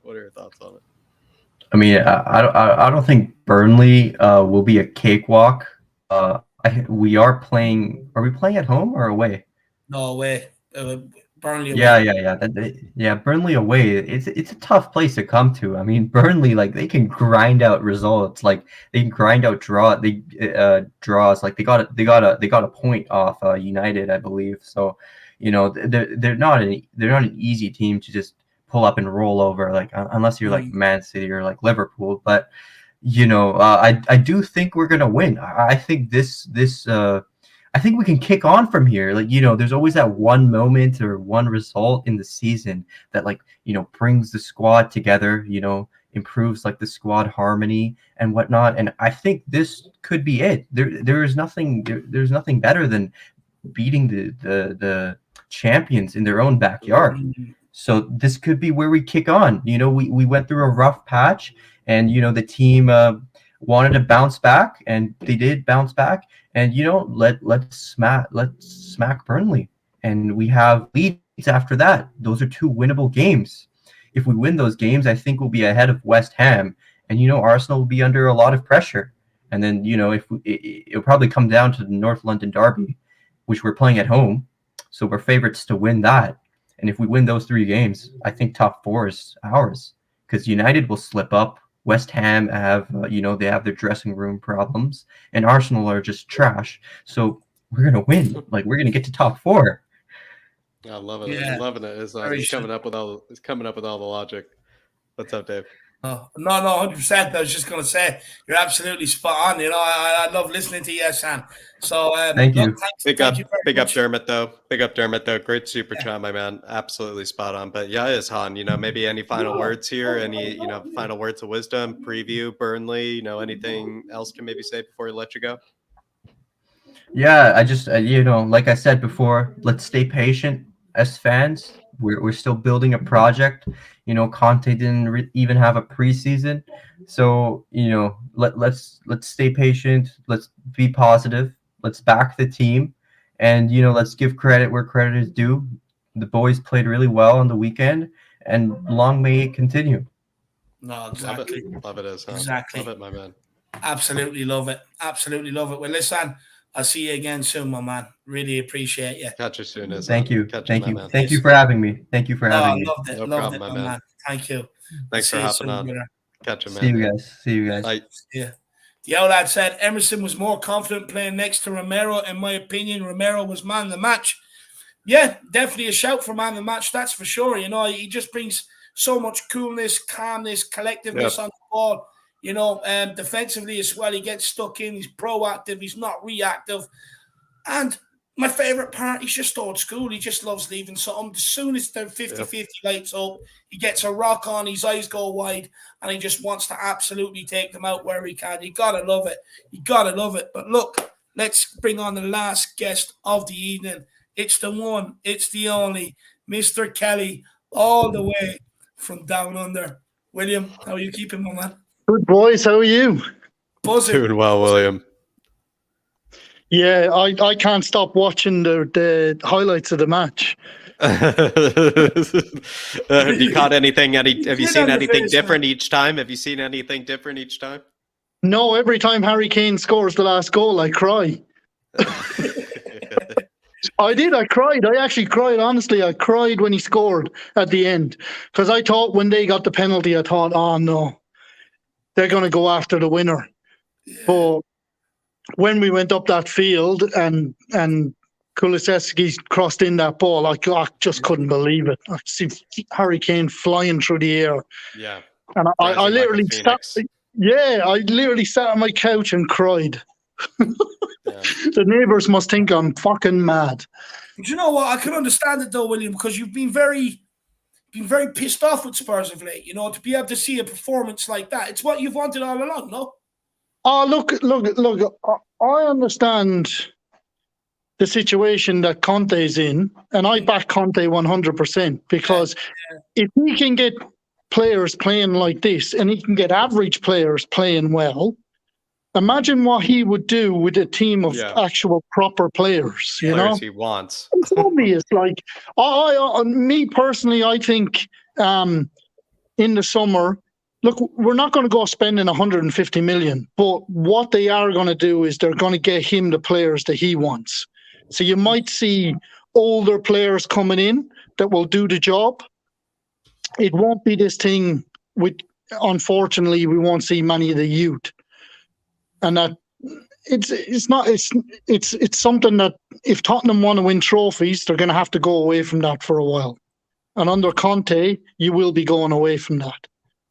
But they will back him because, to be honest with you, they have to.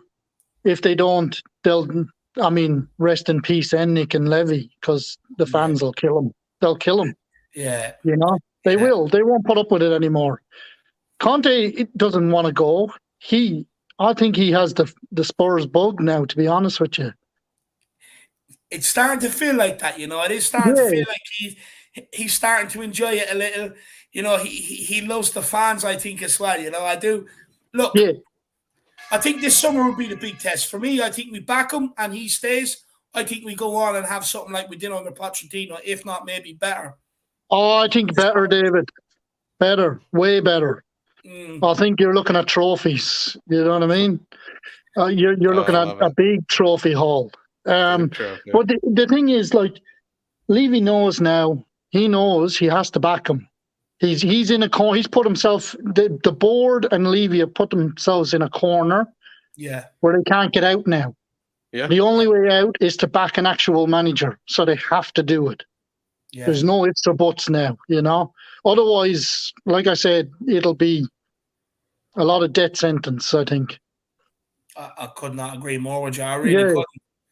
And I'm not saying that people are going to go around killing people, but I'm just saying that their time. He's between a rock and a hard Tottenham place. Owner will be gone. He's between a rock and a hard place, Levy, because whatever decision he makes, it's kind of a win-win, especially for Conte. It's a win-win. And I think a lot of us have seen it that way, where either Conte is backed and then Conte succeeds and then Conte is happy, or he isn't backed and then he leaves and then there's no shame on his reputation, no shame on his, rap sheet. And then I also think as well, Jack and David, I think that like Levy gets a lot of the blame. But I've always said in previous chats with you guys that Joe Lewis is the biggest problem at Tottenham because he's never there and he never invests in that club. And I just think, and I think he's the go-through, and I honestly think he gets way too much flack. Joe Lewis hides away, never comes to the matches, doesn't do anything for this club. And I honestly think that Levy tries his best. He just doesn't get the funds too, you know? Yeah. And I think sometimes we are, as fans, very hard on him, whereas Joe Lewis escapes everything. But look, that's why Joe Lewis has Daniel Levy there, because it's working to a treat. That's his plan. He doesn't want people talking about him. That's why he pays Daniel Levy. You know, 100%. You're absolutely spot on there. But he's a coward, though, David, in my eyes.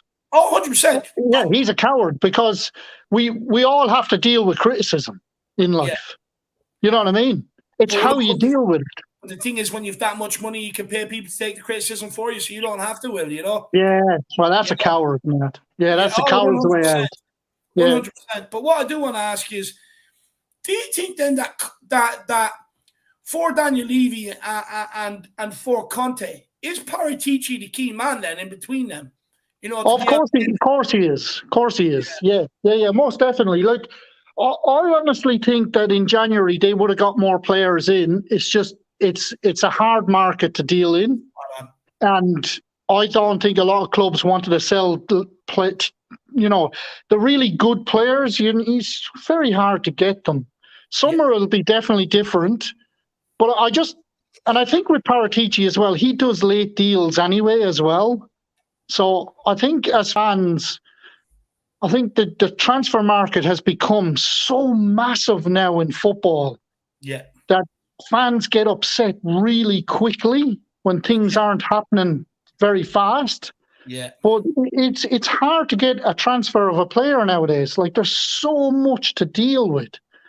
But look, they'll get the right players in and we'll win trophies. And remember what I told you, what that lady said? Conte will outlast these owners. He will be here. Don't worry. He will be here. I love that. It's almost like Macbeth-like. It's almost like Macbeth-like that Conte, comes in, and kind of kills, Well, they fear him, Jack. They fear him. Yeah. They fear him. Levy fears him. He runs that club. That lady told me that. She said it the last time I was talking to you, and that's a while ago. She said that he runs that club now.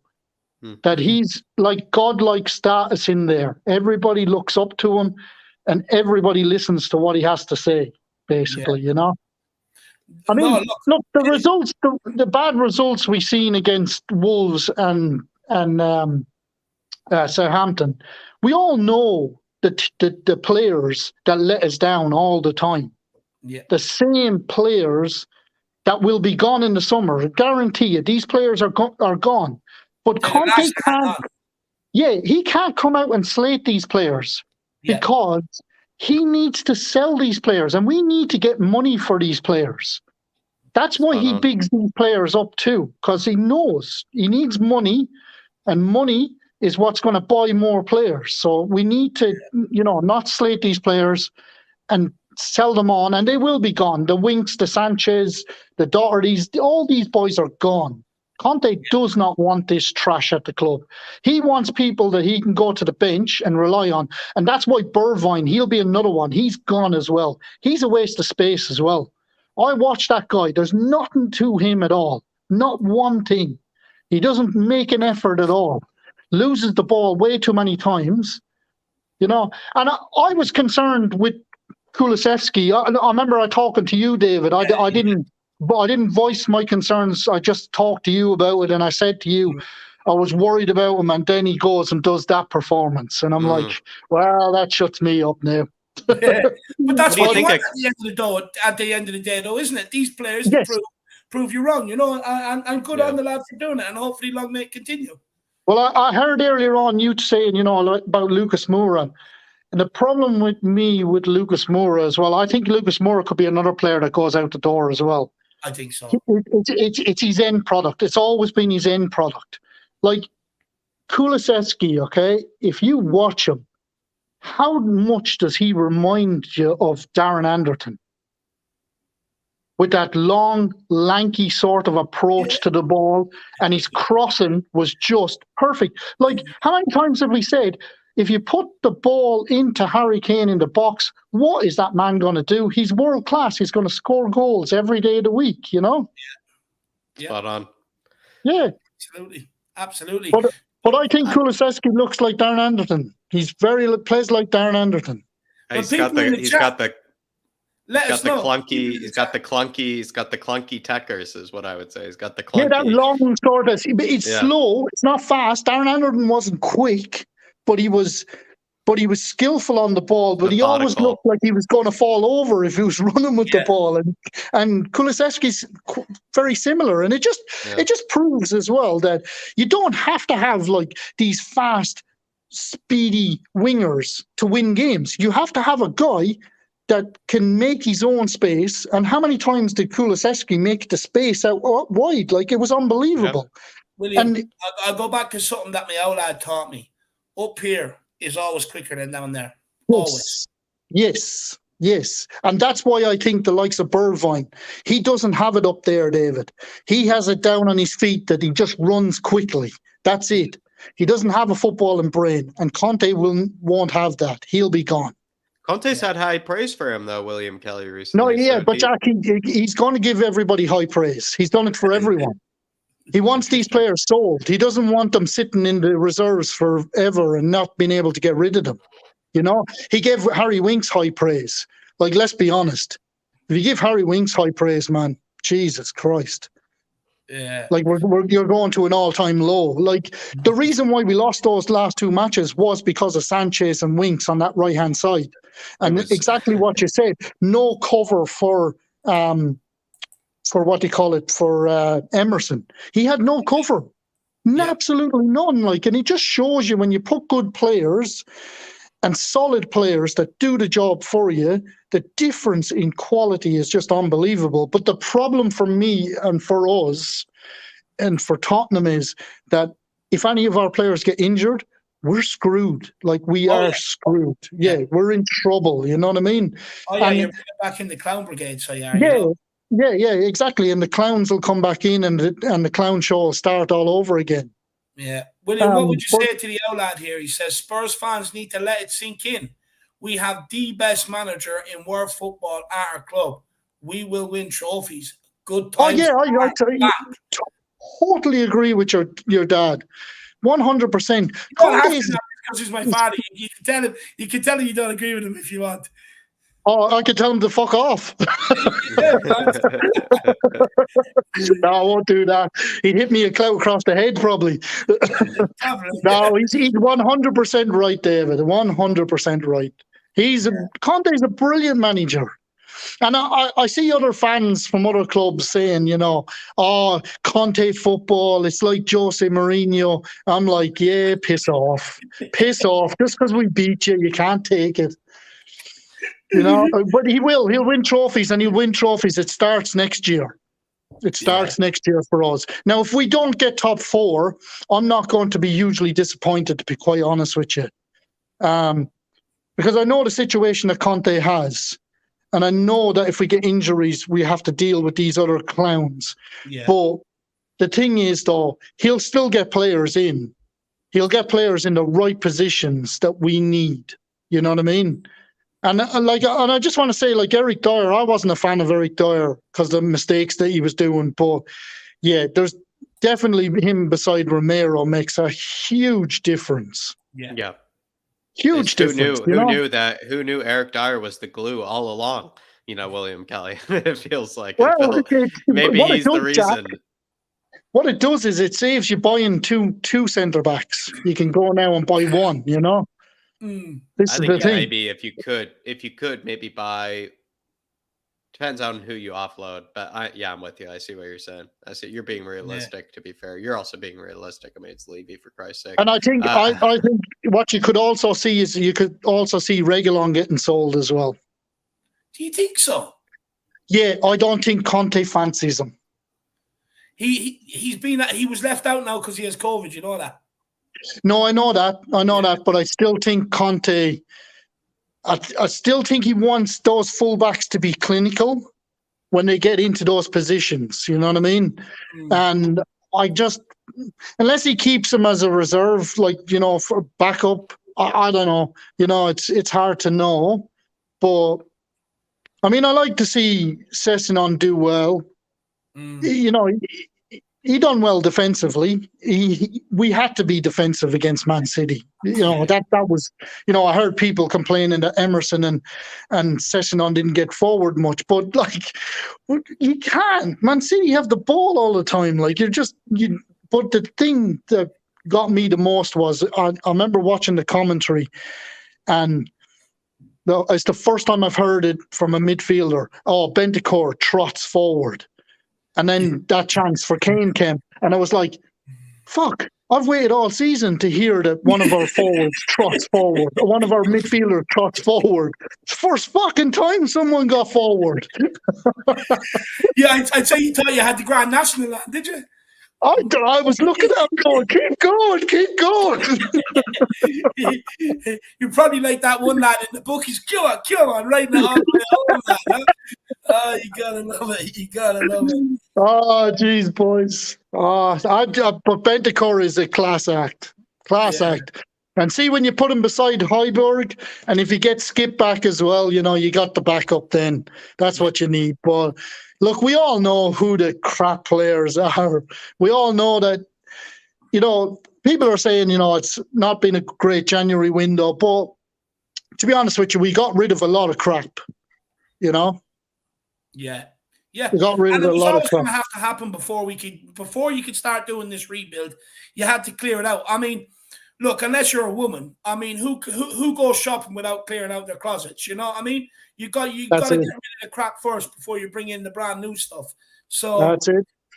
I mean, look, it was always going to take patience because the sheer amount of crap we had to get rid of. It was always going to take 2-3 windows to get that gone before you can really start building the foundations for something successful under Conte. But hopefully now going forward, we can all see it. Maybe the transfer window in hindsight was probably a bit better than what maybe we gave it credit for at the time. But look, William, it's been an absolute pleasure. Did you watch the game with the son? No, Luke didn't. He was asleep. He eats school in the morning, but I sat up watching it. Yeah, I always put on the watch along as well. You guys, I've got up to sport, so I get all the Premiership games, but I only watch the Tottenham games. Yeah, no, yeah, good man. But I'll give you a little look. There you go, boys. Oh, that looks lovely. Yeah, is that your gaff? Yeah. No. Gee, what? David, fuck me. You never know, William. You never know. Maybe if I killed a millionaire, David. Hey, look at! Can you see that fellow over there? He's enjoying himself, isn't he? While I'm up here sweating my ass off. I'm sure you're doing lunch break, lad. You can go down and enjoy yourself, my man. That's it. But look, William, it's been an absolute pleasure. I really do enjoy having conversations with you. Thank you so much for your time this afternoon, my man. Yeah, we'll have to have a catch up again, David. Definitely. Ring me whenever. Ring me tomorrow, William. Yeah. We'll have a chat, my man. Oh, and just before you go, how was the trip over to the Wolves game? Did you enjoy it, meeting everyone? Do you know what? I enjoyed going over and meeting everybody, but I'd be lying if I said the result didn't really overshadow the day. It was like the worst performance I've seen under Conte yet. I was just so pissed off and deflated. But what I will say, meeting everybody, being in around the atmosphere, soaking it up, in there chanting, loving life, getting to be inside the stadium for the first time ever, which is unbelievable. I actually don't think you will get a bad seat in that stadium, to be honest with you. You can see everything clearly. I was up in the big south stand, and I was up near the top of it, but you could nearly see it so clearly. It's unbelievable, to be fair. Look, it was a good day, but I will never be going over to watch Tottenham Wolves again. That's all I can say. The last time I was over there, it was actually Wembley. And I went to see Tottenham against Southampton, and Harry Kane scored a hat-trick. Oh, lad. I know, we won 5-2. Yeah, it was unbelievable. Great game to see, you know what I mean? It was Boxing Day. I'll never forget it. Cheers. Look, when you're home, you may get over for a game. Well, I don't know. Yeah, probably. I don't know when I'm coming home, but when I do, hopefully it's still like it's not the summer over there and the football's over. Yeah. That's the only problem. But Jack, make sure you enjoy yourself when you go to the West Ham game. Certainly will be. Certainly will be. Thank God I'll have a big posse also to protect me from all the bubble blowers. That's it. That's it. And go and have some beers and enjoy yourself, man. No, I'll have the beers pumping through me. Like I said, have the Harris Army to protect me from the bubble blowers, coming over from the spammers coming over. Looking forward to it. Be able to be and alongside Ellie, so I get to have a Højbjerg Glover, alongside me. I'll be in all the right setting. That's it. That's it. Big up, Well, look, William, you send the best on to Luke. Tell him we were looking for him. Tell him we gave him a shout out, and I'll give you a phone call tomorrow and we'll have a chat. Excellent. No problem. I'll speak to you then. Thanks for having me on, guys. See you, William. No, it's been a pleasure. See you, boys. On. Bye. My man. Bye-bye. Bye-bye. Guys, there you have it. William Kelly, absolutely brilliant. He's a breath of fresh air. I love the guy. He brings a bit of that pump up you need. I love it. I love it. The missus probably be giving out to him now because I'm too pumped up before I go to bed now. So, I'll probably be a little menace for a while. Dennis the Menace for a little while. But the Bolton Dude says Conte versus Dyche and played 4-1, 2 draw 1 and lost 1. Yeah, a bit of a mixed bag there, the Bolton Dude. But look, it's Burnley. They're bottom of the table. We should be expecting to beat them. I know they're going to be tough. I know they took points off United, Chelsea, teams like that this season, but we should be beating Burnley. If we want top 4, you got to beat a team like Burnley. If you don't, forget about it. So we got to go in with that mindset. But big up to do it. And also, with another one, big up, says, as soon as it's summer, get Jed Spence, Skamaka, Hinsapi, I think I butchered that, and Amrabat / Kessie. And then Levy and Paratici get whoever they like. Look, I'll start with Jed Spence. For me, he's a player I really, really like. I've watched him a few times this season. He's got it. This kid has got it. He's got the engine to get up and down. He's decent on the ball. He's a big, strong boy as well. Well able to look after himself. I think from a snippet of 15 million, I think it's definitely something we should be going in for. Plus, be on the home English, mark on the English on the list in the Premier League. It'd be perfect. And hopefully Emerson can do now between now and the end of the season, and he can bring Jed Spence in and then let him come in. That'd be awesome. Skamaka, I've heard a little bit about, but look, Jack, I'll let you take the rest before we end off. Depends on the Skamaka price for me to bottom Duda. Let's say he's under 20 million. Couldn't be a bad shout, actually, for backup number 9, because he would kind of give you that sort of aerial ability at the end of the game, Dave, because sometimes when you do just want to bring on that second striker, you do want probably a bit of aerial ability, that aerial threat, because it does just make things a bit easier, causes a bit more chaos. Kamaka certainly would be able to do that. He also has the potential where he could be a bit more technical. The dude has had one of the best long shots I've seen this season in general. Wow. In the Serie A. It was spectacular. So I will say, there is a lot in there, especially maybe in the finishing department. His hold-up play is actually quite class. His dribbling in general, I would say, is decent, but it's, it's not something really to rave, really about. But I would say his hold-up play is quite solid. His aerial ability is definitely to be raved about. It's quite solid. And sometimes I guess he can have a shot from distance and absolutely clobber it in. So, that's something to be said. Hinkapi, or, I've seen that he's come onto the scene. I think he plays for Leverkusen, the bottom 2. Don't know anything about him. And I think he's a defender, but do let me know if he's worth it. Amrabat and Kessie, I'm pretty sure we all know which one we'd rather have. We definitely got to push for Kessie. I would say Amrabat is like the last option, the very last option. I would probably say, something that's like a backdoor sort of, transfer, when, you reach the last stage. King Huddle's calling him the Moroccan Moussa Sissoko. Would that be correct? That's actually quite accurate to a degree. Probably better techers than Sissoko, but actually quite accurate, I would say. Quite accurate. And then, but whoever, I don't want to see whoever Levy and Paratici, want. I want to see whoever Conte wants.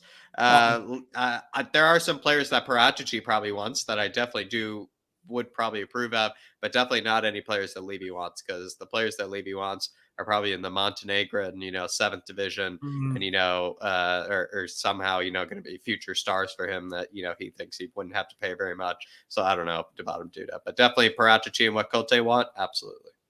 Something that's just popped into my mind, just quickly, maybe for fans to keep in the back of their mind for summer transfer window. Lo Celso's at Villarreal, correct? Yeah. Pau Torres is a player we've been linked with. There could be possibility to be able to do a swap plus a bit of cash to be able to take this guy to Tottenham. And I really, really like him. So maybe that's one that we could keep an eye on. And that's one for you to vote and do it, that maybe I can leave you with until the next show and let me know what you think, my man. But look, everybody, it's been an absolute incredible fan show. I've really, really enjoyed it. I've had good fun. I want to say a massive thank you to all the guests who has given up their time to come on and have their say. Most importantly, I also want to say a massive thank you to Jack for coming on and doing the fan show, as he's always here every single week. Brilliant. And I want to say a massive thank you to all of you guys out there for tuning in, and a massive thank you to everybody who has helped support the channel with Super Chats today. You have no idea how much it really, really does help myself and Jack to keep putting all the time into the content that we do. And all I would say to people is stick with us all the way through this season. Come the summer, we already have so many more things we want to improve when we actually have the time to sit there and get it done. And next season, this channel is going to skyrocket. So make sure you stick with us. But Jack, quickly before we go, the Flat Cap Euro Talk, what are we off 1,000 subscribers? 5 away from 1,000, Dave. Absolutely massively thankful for everything the Harris Army has given me, for everything the Flat Cap Army has given me. Massively, massively thankful. I can't wait to make that video to really kind of show my support and kind of just kind of talk about the journey that I feel like I've had with you guys. It's been really, really thankful for everything. 5 away from 1,000, everybody. It's been an absolute journey. Doing the watch along tomorrow, and might even be a really kind of spiffy sort of kind of watch along tomorrow, where I will maybe be doing it a kind of away from home, which hopefully it looks nice. Hopefully it looks good on paper. Going to try to, test some things out with the watch along that maybe we might move over to the Irish Hotspur for our watch along. So not only is Champions League, coming worth it to head on over to Flat Cap Euro Talk, but certainly also to see maybe a bit of a spiffier version of a watch along that we're going to try to test run and then move over to the Irish Hotspur. But everybody, really appreciative of all the support that I'm getting over there. I'm going to do Chelsea versus Lille tomorrow for the watch along. Unless somebody wants me to do Villarreal Juventus, I'm going to kind of just do Chelsea Lille, just because maybe it could give us all a reason to maybe root against Chelsea in this kind of situation. But everybody, Flat Cap Euro Talk, as always, really appreciative of the support. And if you are new, do head on over there. Yeah, come on, guys, just 5 away. Look, we'll smash it tomorrow anyway, if not. But look, incredible. The fact that you can still do the Irish Hotspur, and Jack, you can still put all the work you're doing on that channel and driving it to the 1,000. Look, hats off to you, my man. It's absolutely incredible. And we will get there this week, 1,000%. But guys, we are going to end it there. As you can hear, myself and Jack, our voices are gone. That's it now for today. We'll see you all back tomorrow with something, I'm sure. As always, look after yourself. Come on, you Spurs. In Conte we trust. Conte we trust. Someone said we got Tottenham back, because we do.